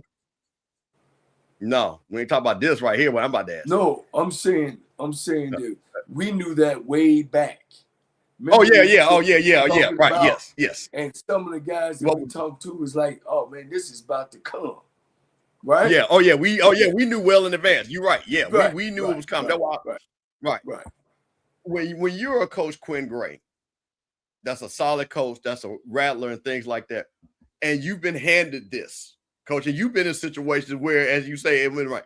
What do you think the first thing that Coach is going to think about far as this year keeping his team motivated? And also, how do you deal with the fact that you don't have spring practice? How does that work? You know, that you can't practice in the spring. So let's talk about this year and how you keep your team motivated because they can't play for a championship. And also, functionality-wise, how do you work that of not having the spring practice? Well, firstly, it ain't the end of the world to me, because I think in the spring you find players, and in the summer, I think when you have all your players in the summer, I think that's a better way of coming in to the program and being ready to play. I know they can't have spring, but they can lift weights. You know, they can train. So that's what's important to me. You know, who's dedicated to the program, who's coming. When I went to Texas Southern, I mean, man, we had about 30 players for the spring. Our offensive line had to play back and forth, so it wasn't really nothing great, you know, about my first year there as a spring. Firstly, if I'm going back to the bargaining table, y'all need to give me another year. This is a wasted year. So first, let's talk about that. Let's make sure we secure about that. You know what I mean? And that's taking care of me and mama and the kids and all that. That's important. I think the other important thing is to get them there for the summer, for not only for the workout, but most importantly, academically. Because I need to know what kids gonna make it, what kids are serious about the academics, so I can continue to bring new kids in. I mean, you can still bring kids in and sign them. That's one thing. And like I said, in the summertime, I want to get them developed. So to me, the biggest thing, the biggest hurdle, man, is not being able to play for, you know, some championship. You know what I mean? And it's really bad for the seniors. You know what I mean? So what do you do? Right. It's a double bad for senior players. Why? Man, you're leaving. You know, when that mid-season come, if we ain't competing for first place, I got to start getting ready for next year. So, you know, as a coach, you know, your heart go out to some of these players, you know, or do these players get out of there? Because he's probably losing some players as well. They're really saying that postseason mean a lot to them. You know what I'm saying? So he's got to try to hold on to some kids. You know, it's really a drastic situation for a football coach to be going through that. You know what I'm saying? Now, Coach, can't practice you another, and you might lose a lot of players. I want to ask you this. You being a coach, take us in the field house. How do you get, because again, all these HBCUs have a challenge. You coached at multiple HBCUs. What is the process? And again, we know Coach Gray is going to do a great job. But if you were at FAMU, what would be the process to make sure that now you got these kids on academic track? What was some of the things that you did to say, hey, you know what? I made sure this was this, or what needs to be in place? Because clearly we ain't had that in place at FAMU for the last 20 years. Right. So that's obvious. So that's why I thought, because what people try to do, they try to put a blame on somebody. And that's why I did the show. I'm like, man, you can't, this thing went back 20 years and every coach handed bad APR to the next coach. So how could you build that when everybody's transferring out? But tell us from right now, you come in, I've hired Johnny Cole, I've got an APR problem. What are you going to do? What do I need to give you to be successful?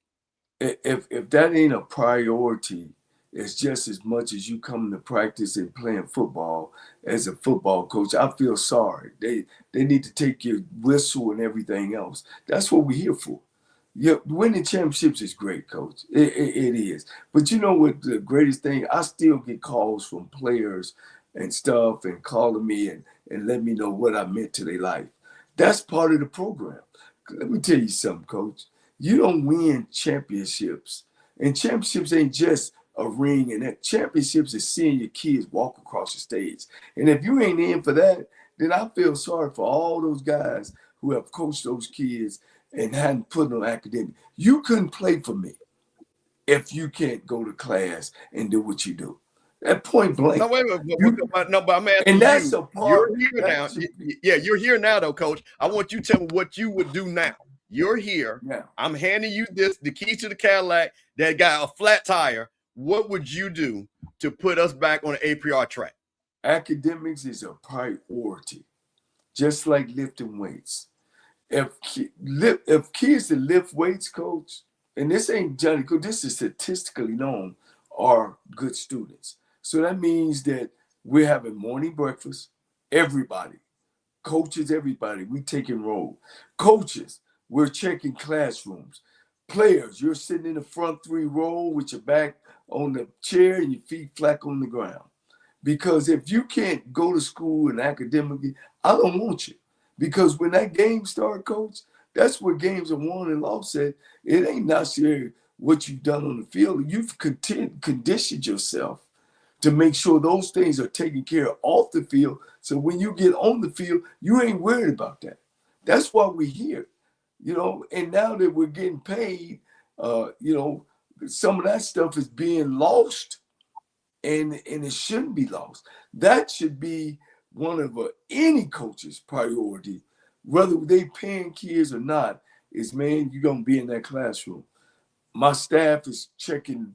I'm not depending on my football operations. My staff is making sure that breakfast is mandatory. Kids are where they're supposed to be. What the weight room doing? If I got those 2 things going, Coach, we're going to be playing winning football. And I'll put my job on that. I went to Lane where they had, 15 losing Susans. I went to Alabama State, had the same thing with APR. We went to Tennessee State, same thing. And when I showed at Texas Southern, it was the same thing. Kids wasn't going to class. They're not going to class, Coach. You're not playing winning football. You're not. You're just not on that level. Now, when you go to major levels where they got counselors and people that's doing their work for them and all that, that's a whole total another story. But I've never been in places. Alabama State had APR problems before we showed up. Tennessee State, it was just getting going with APR. You know what I mean? Lane College. Oh man, wow. It was horrible. So if I'm at Florida A&M, we focus on academics. Because it's right. A sale. It's you trying to say, hey son, and I tell this is one of my favorite lines. I don't care about the logo on the helmet. I care about the person who's wearing the helmet. So when you play and you win me championships and I get bonuses, money, and if I don't push you towards getting across that stage where you can take care of your family, hey man, I've done you a disjustice, and I can sleep at night, Campbell. I can sleep at night. I'm an academician myself. I got a master's, my undergrad in civil engineering. I played basketball and football, walk across the stage on time. I'll be less of a man and a father to take that rim to let you hit that football field and you not take care of your academics. I would be less of a coach. And I know Coach Gray, I could tell the way he is and how he's handled, and the people love him and what kind of player he was. I faced him. I've seen this kid play. I know he's going to get that program.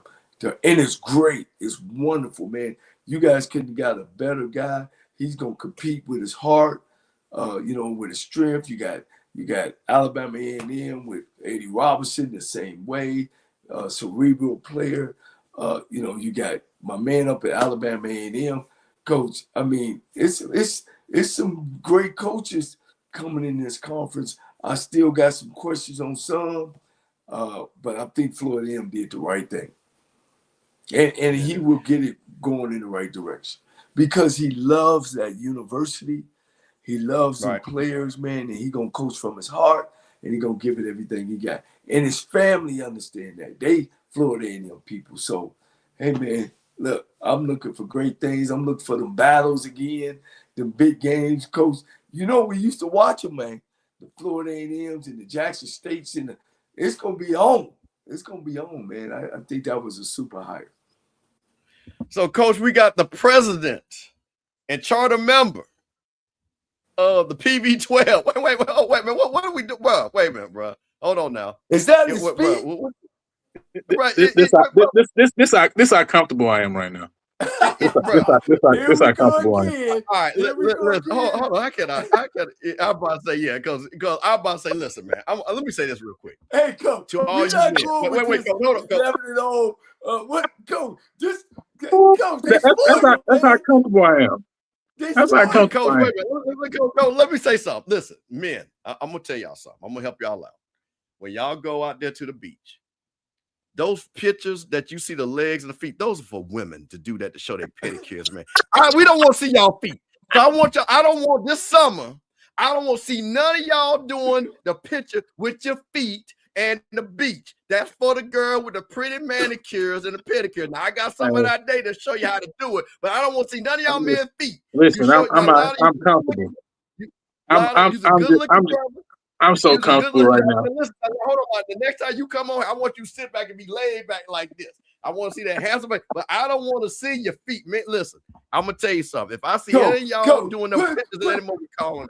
Yeah, put on there, y'all going. Come on, man. Coach, Coach, y'all got my guy. Grace, you know I ain't lying. That's for Grace. That's for A Willis. We only want to see Grace and A Willis feet. Hey, tell Edwin Moore. Tell Edwin Moore stop hating on North Louisiana. First of all, we ain't gonna hate on North Louisiana. All right, you know what I'm saying? We got some ballers in North Louisiana. But listen, Coach, that's how comfortable I am right now. I'm in the golden era of Prairie View athletics. You know what I'm saying? We have made it to the golden era with Coach Cole himself mentioned. You didn't let Coach Cole finish. I wish you wouldn't have cut off Coach Cole, because he was leading somewhere when he said, listen, since the 60s, I know, Campbell, that was a little bit before your time, but let the man cook. He was talking about history there, all right? He was about to talk about some good history right there, because there was a golden era. And I told y'all before, when y'all came on the show, I say, listen, we get to choose what we point to. Coach Cole, when they came on, I invited your co-hosts on. I invited Scotty on, and Perry. They was trying to drill me against the wall, because I said we got expectation, Coach Cole. Because I said, listen, we got a standard over here, and I say we get to choose what we point to as our standard. We ain't got to stop in the 90s, Coach Cole. We ain't got to stop in the 80s. We can go all the way back to the 60s if we want to. Right? We can go all the way back to the 60s when it was time after time after time again. And all I'm saying is we back here. We're in a golden era of Prairie View athletics. But really, I came on to say, go ahead. No, you finish. No. I'm a Kanye. No, let you finish, Coach. They look. Yeah, you finish. Prairie View's time. Yeah. Let you finish. Go ahead. Look, it ain't Grambling. It ain't Jackson State. It's Prairie View. Crumbling dynasties. They all crumbling dynasties. Listen, let me tell you, I really came on because I know AD Goff, shouts out to AD Goff, right? He was talking about, everything that's going on. And I want to tell you, man, just from somebody who's been watching the program, and many of the PV12, right? You know what I'm saying? And in this chat can testify. They are rolling. They are on the beginning stage of what is planned for this program, just athletically as a whole, right? And the things that they're doing, the connection, I'm just help you understand things that we've been saying. Yo, this is almost like low-hanging fruit, things that are right there to take the program to the next level, to take the school to the next level is right there. Getting out in the community, the one thing that we keep saying, man, all around us. I mean, I know, Mr. Campbell, you know, Cole, you already know, Houston is growing like crazy, bro. People move here every doggone day from all over this country. So the reality is, when we talk about Prairie View, where it's at, Houston is moving to swallow up Prairie View. That's just how the city is moving. It's the reality. Cypress and Fairfield and the Houston Texans are about to put their practice facility literally about 15 to 20 minutes from the Prairie View camp. You just understand the movement that's going on around here. So getting out of the community is huge. Even today, them going and hooking up with the Houston Methodist people, they already been a sponsor. But you got to tap in with your sponsors, right, Coach Campbell? You know these things. You got to build with the people who've been giving you money. Simple things like that. Going to the community, going to the MLK parade, Coach Campbell, and being the main speaker. I mean, in the community around here, building with those people. You talking about trying to average 15,000? Well, who gonna help you get there? Because I'm from North Louisiana, like Edwin Moore say. Me and my dad went to Grambling games going up. My dad was not a Grambling alum. He was not. He still got season tickets right now. He called me all the time telling me how horrible Grambling gonna be. Okay, so listen, I'm just saying, we went to Grambling games all the time. Your community is gonna help you get to that certain level that you're trying to get to. Not just alum, not just students. It needs to be alum and students, but that next level is from the community. And we're doing that stuff now. The stuff he talked about, Tamar, man, we have a Prairie View alum who is the title sponsor of this 2026 Labor Day Classic. What? I mean, you talking about money, talking about people who have the ability to put money into the program. They're building now with those type of people to bring that money back, right? By cutting up what we have access to. And so it's a lot of things that's going on. They're building in a lot of different ways. So I know he didn't like specifically say some of those different things, but listen, this train is really moving. And the winning is just like supercharging that. Like, the more Coach Jackson and win, it's just supercharging all the stuff that they're doing. But they're moving in a great direction, man. And man, the PV community is just so excited, man. So, well, can I slip some in here? No, Coach, you go ahead. You go ahead first. Y'all better make sure you take care of Coach Jackson. Hey, make sure you take care. You know what I mean? Because Prairie View's in a situation. The campus life is off the chain. I mean, it ain't never been a time when I was in school and after school running up there, and it's off his end. And as like you say, as it grows, who knows? You know, you guys compete for Division 1A school. Ain't nothing really down there. I mean, you got Texas A&M and you got U of H. I mean, what it can be is you know, I mean, it's unlimited. You know, and you know, you got two people in AD Goff and the president, and they all in line with what's important in your basketball team is doing well, man. I mean, the growth and all that, but you know, you got to be realistic and got to be able to take care of these kind of people and not let them slip off the door. You know what I mean? And Coach, I can't say enough. I mean, that Tremaine, I knew when he was an assistant coach under me that it was greatness. I knew his assistant coach, Daryl Colbert, you know, a championship guy. I know now that he just went out and hired Manning as his overline coach, another guy who worked for me, man. These guys love the game, man. These guys are what you call football coaches, man. So, and I know, and the reason why, look, I'm relaxed too. You know, I can play in my shoes. I know when I come, they're going to win. They're going to set it out. They're going to have a great time. You know what I mean? I don't blame you. I mean, Coach, they're going to be up in the top three. Let's just say that. And I really should say the top two. You know what I mean? You might as well be doing this, man. Man, what we doing? Man, what we doing? You know what I mean? We barbecue. I really feel, and I know being around this conference for 40 years, the other schools are not doing what they're doing. And I know that. I know that. And that's how I feel. But go ahead, Coach Campbell. Let me put my I-20, I-10 hat on.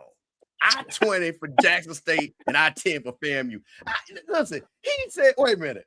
I went to Florida A&M University. Once again, the #1 public HBCU. I know y'all saw that again.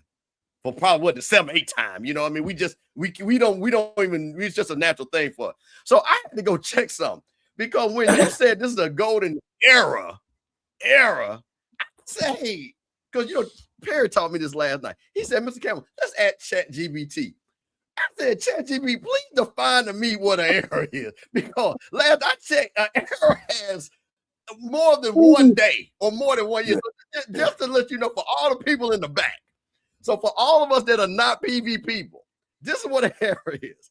An error can last decades, centuries, or even a million of years. History, an error is marked by major events, plural, or cultural shifts. We'll go down here, but let's go down here. Hey, they go to that championship again. No, hold on. Wait a minute. Let me finish. Sports, an error can be much shorter, sometimes just a few years, defined by dominance in a specific phase. As a championship team's error might last 5 to 10 years. Bruh, 1 year, how y'all got an error, bruh?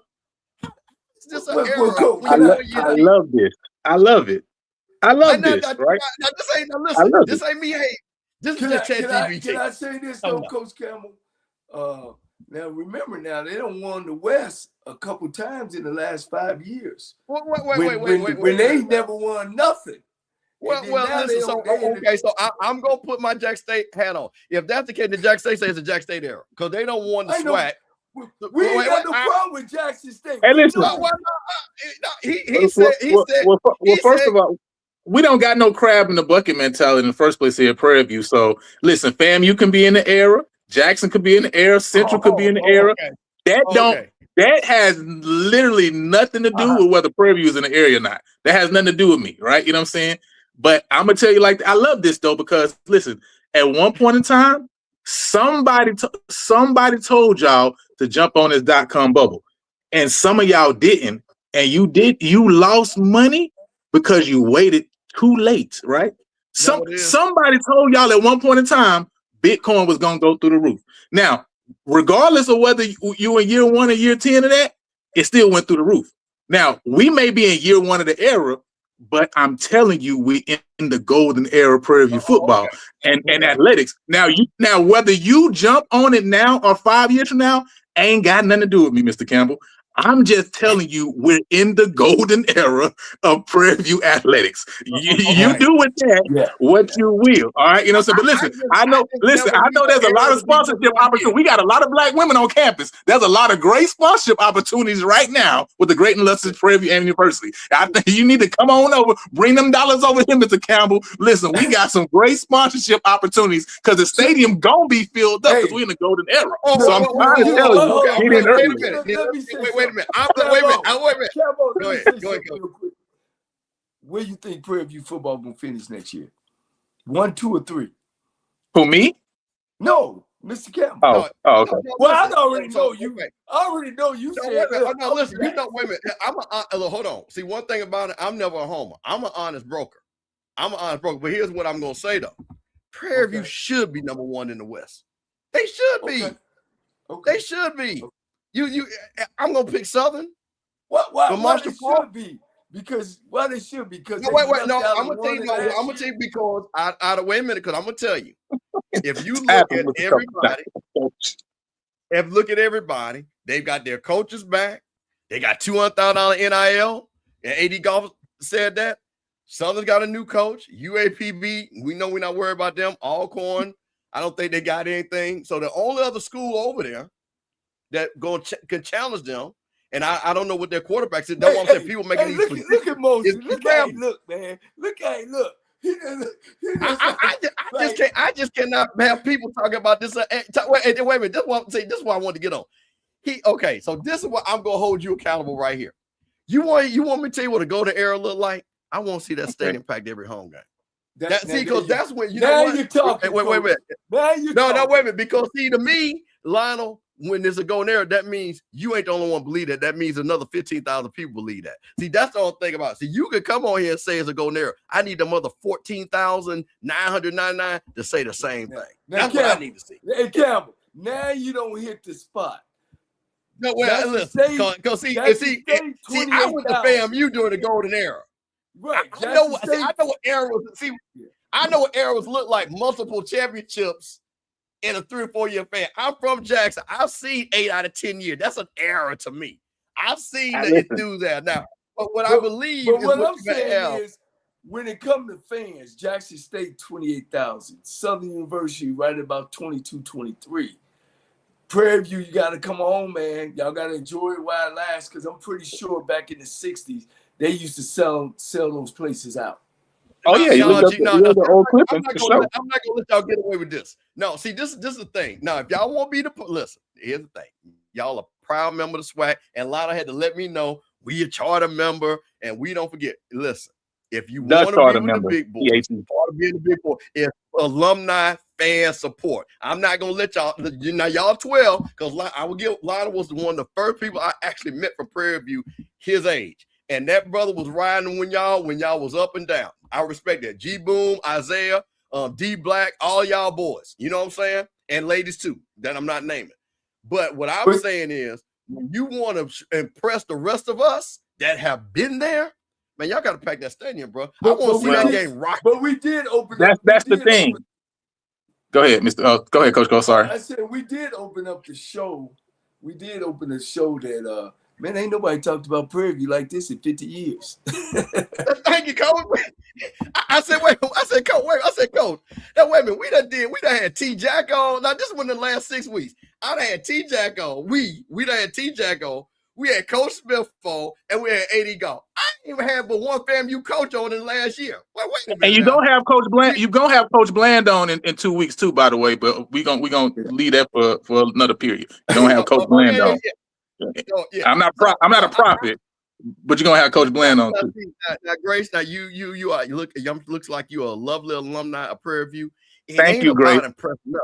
You know, it ain't about impressing us. It's about impressing your AD so y'all get them checks. When you fill them stadium, guess what he do? He got some more money to do some more things. So you can't play that game with me, because when you see one thing about people talk about Jackson State, they put 30,000 in that building. That's why they keep that thing rolling. That's why they got to go play we keep talking about. See, I love the scriptures. I love the word of God, because one of the things that tell me in Corinthians is. It says a fool will compare himself among himself, right? Do not compare yourself among yourself. I'm not comparing myself to Jackson, not comparing myself to, so why would I do that? I'm Prairie View, right? I compare myself to myself. So that's why, like last year, when we sold 1,000 season tickets, now I'm gonna tell you, this is the thing. We sold 1,000 season tickets. We bigged up that. We was excited. We happy, because I don't care about what nobody else has done. That's what we've done. We made progress in our program. I don't care about no other program. We made progress in our program by selling 1,000 season tickets. If we compare ourselves to other people, we wouldn't even celebrate our success, my success, right, as Prairie View, because of what somebody else has done. So we're not on that train, right? We're not going to be on that train. We're never going to get pulled to that train. No, I'm telling you. Listen, I know you're a man of God. We're never gonna get pulled to that train. Every day there's a measuring stick of somebody that's running fast that you chasing. So don't ever tell me that. I don't want to hear that. How we chasing we in first place? How we chasing in first place? Well, you gonna tell me that Prairie View right now, which I think I saw the ranking was number 20, don't want to be number one, the number one public HBCU? We're chasing ourselves. We're chasing ourselves. Our numbers. Yes. Numbers to be better. Yes. No, the answer is no. The answer is go ahead. Do you want to be national champions? National champions means of course, I want to be national champions. Yeah, of course. That means you're chasing the championship. So you're not saying we're just resting on our laurels, because chasing a championship is not chasing. But this is the difference, though, Mr. Campbell. We're not chasing another individual, another institution. I think those are two different things, right? So we're looking at two different things. We're just, and again, we're talking about the program, talking about the fans, all this stuff. When we're talking about that, though, right? I'm not basing nothing on. You can't tell me nothing about other schools doing and what they've done. I'm not worried about them, right? You know what I'm saying? I worry about me and what I've done and what my goals are. Because my goals to somebody else may be nothing, right? But if I look at it from their lens or from their view, I'm not even celebrating something that is celebratory for me. You see what I'm saying? That's my whole point, right? So we're building. Do we want to be where we are? No. Nobody should want to be where they are. They should always want to get better, right? But I'm not judging. You're never going to be able to pull me in and judge and say, well, you did average 15,000. Okay, I don't care. I averaged 9,500 this year. I'm excited. We're moving forward. We're moving up. We're making progress, right?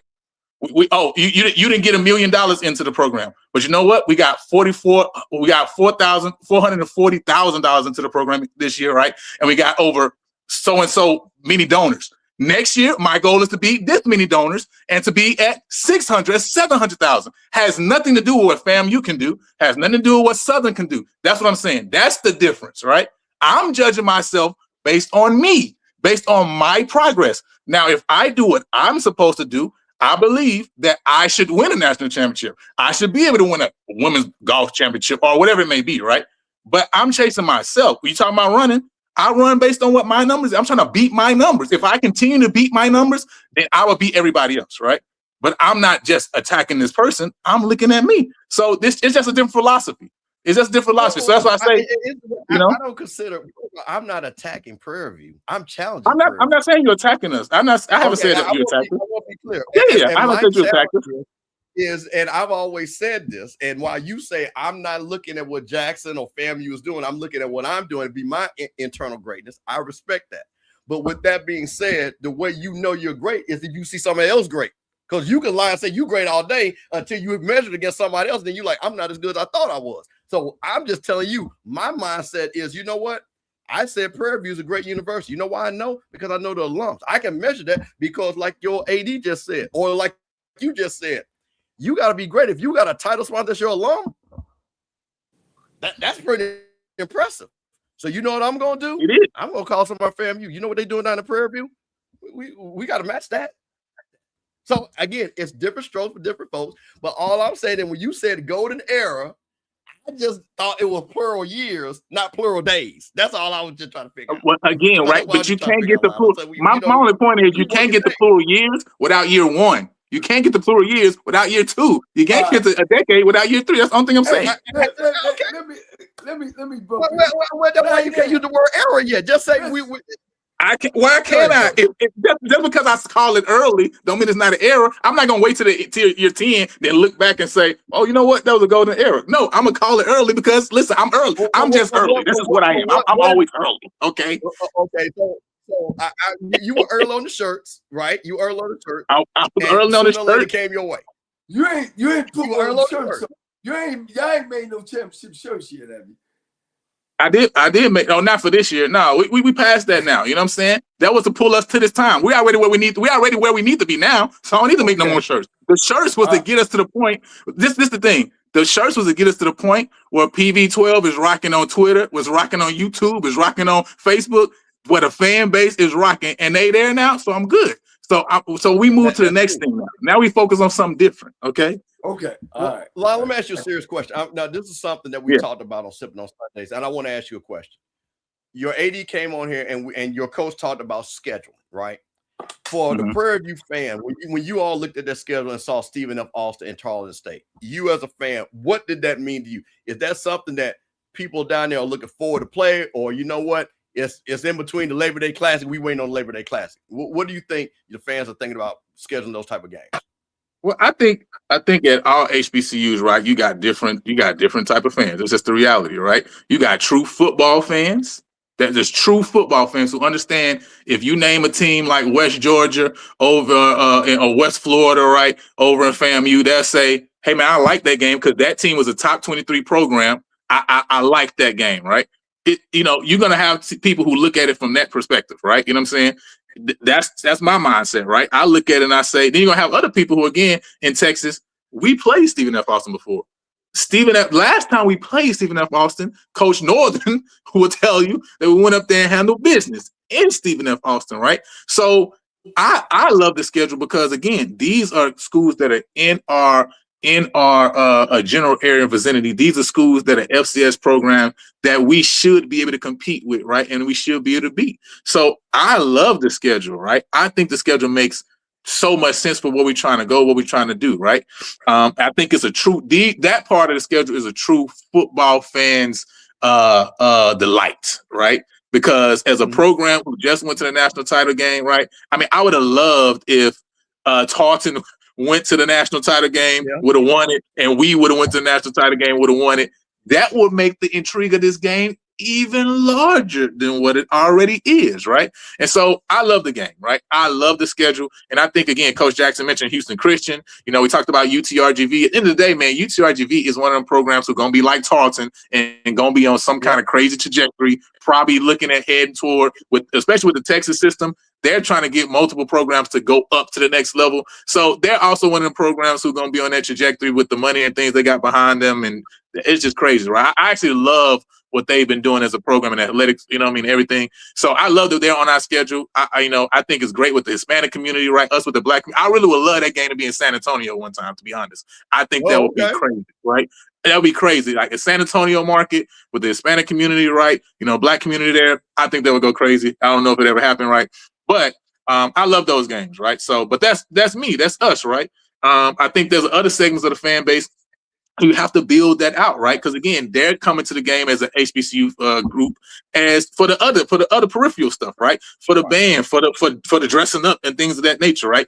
And that's why at the end of the day, you got to appeal to both. That's just the reality. That's why we got the culture of HBCUs. You got to learn, and that's the thing that we're building toward and working on, is building toward having that great mix of having the culture there that draws those people who are not necessarily just straight football fans, right?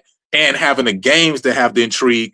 That's literally that's the bullseye, right? That's the perfect mixture, right? You know what I'm saying? And once we hit that nail on the head, then like I say, all this other stuff, it ain't even gonna be no conversation piece no more, because it can't remember talk about fans and all this stuff, because we'll have that solved, right? You know what I'm saying? Just like we're solving all these other things in our program. It's not gonna be overnight, it's not gonna be tomorrow. So that's why I don't concern it with people who think it's gonna be tomorrow, because that's not how real life works. Okay. You know what I'm saying? If you got problems, it takes time sometimes to build those problems and to take care of them, right? So we're addressing these things and then moving forward. So I'm excited about the schedule. Mostly, where we gonna fall at? 1, 2, or 3? You talking about the football team? Yeah.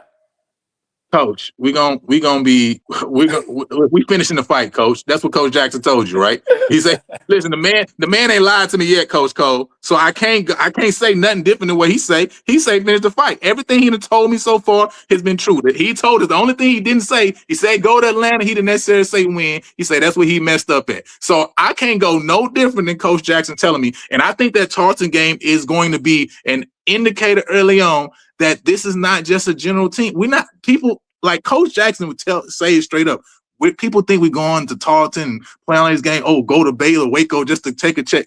We don't put no game on our schedule that we're not going to win the game, right? And we don't. That's why he's scheduled like it's. Most people look at the schedule and say, "Man, y'all got 12 games in 13 weeks. That's a lot." Like, listen, if you can't play 12 games in 13 weeks, you can't play for this program. That's his response, right? So we're looking for guys who understand the gauntlet that they're about to go through, because that's what we're going through. We're about to go play 14 games. Let me ask you this.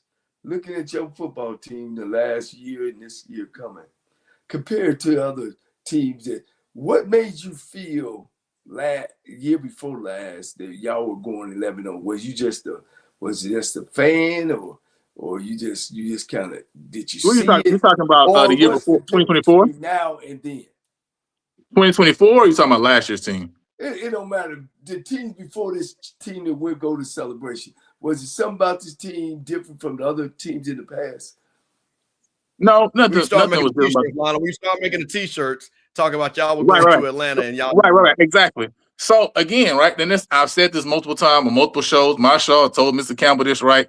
The T-shirts were less about the team and more about the fans, right? This is what sound like Donald Trump. You sound like Trump. Oh, don't do it like that. How do I sound like Donald Trump? Hold on. That's a strong statement right there. Now, excuse you No, this not it. Man. I mean, this is the thing though. Do y'all want my answer or what you want me to do, right? Because I'm telling you, I'm giving you the truth of the statement, right? There's people offline who I had conversations with about making the show. I heard this before, so you wasn't basing it off of you. Yeah, really the thing is, this the thing. This the same reason you say, why is there a PV versus everybody in the first place, right? There's a PV versus everybody because as I was coming on shows like this, I'm really coming and saying, oh, I want to hear about my school. I want to hear about what's going on PV, right? PV wasn't popping then though, right? So you're not really getting nothing. You're not really getting information. But that's really why I'm coming. That's why I'm looking. So I say, well, I know there's probably other people who want what I want, who are looking for what I'm looking for. I have the ability, I have the skill set. I started that, right? So now it was purely propaganda.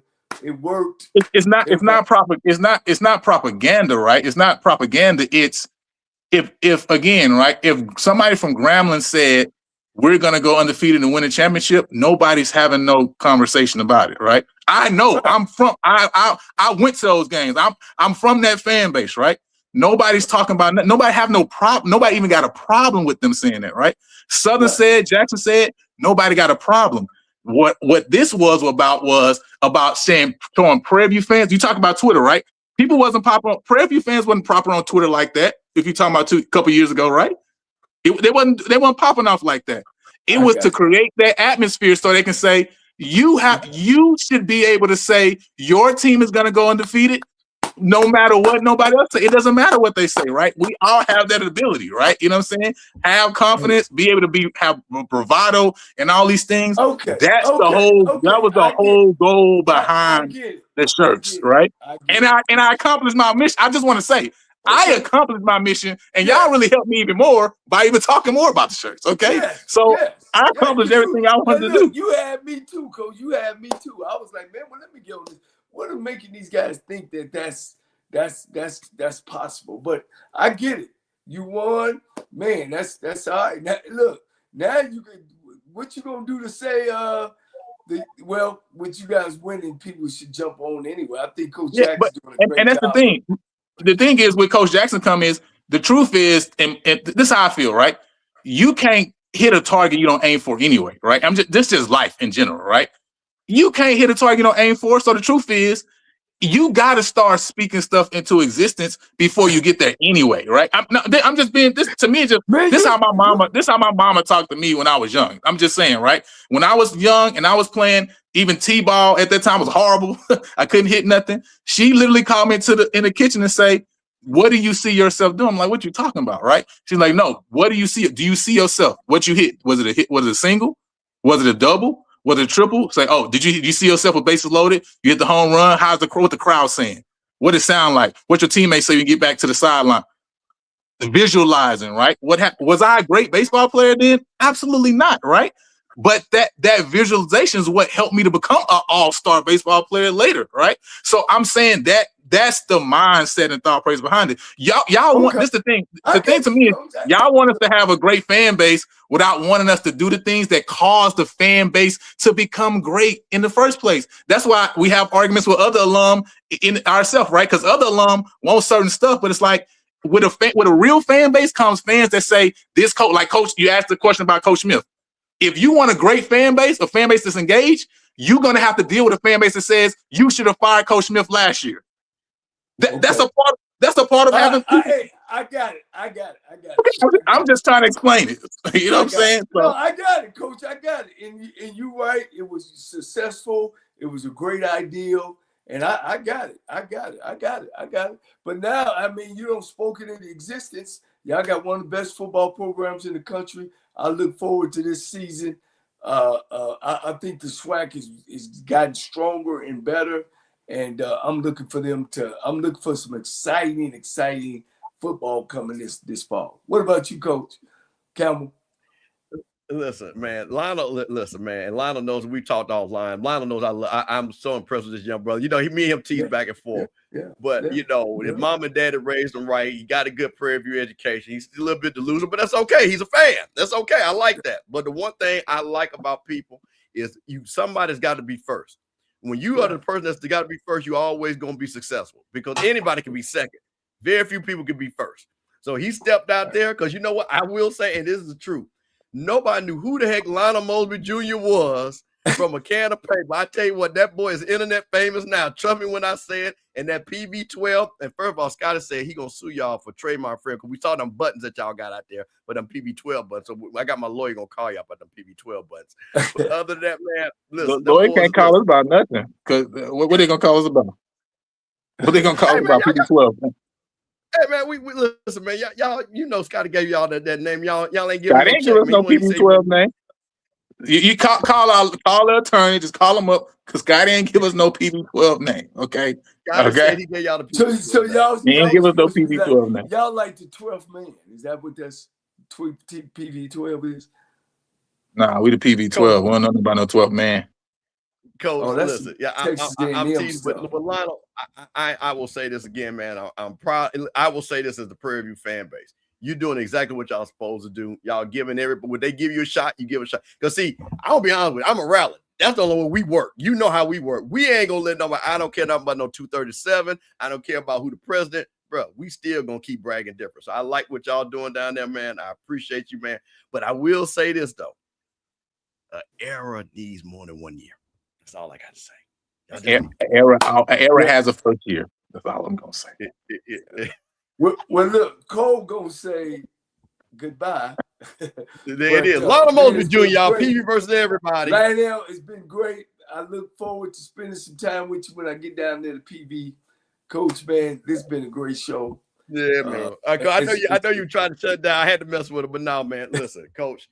Once again, hey man, shout out to Lionel. Shout out for everybody. First of all, let me say this, man.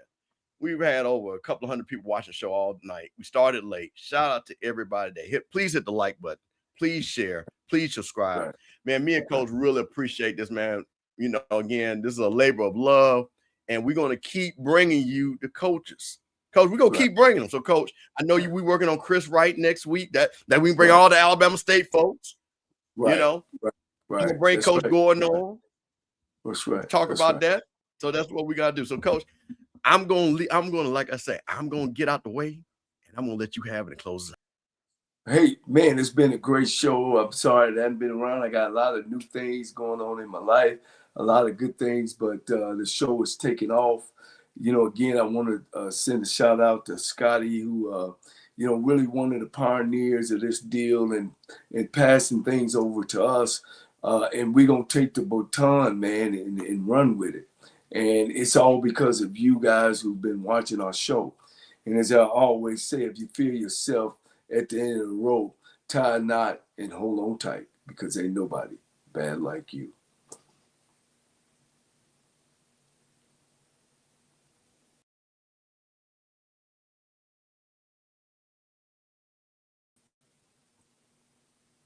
There you go. Wait, there we what go. up?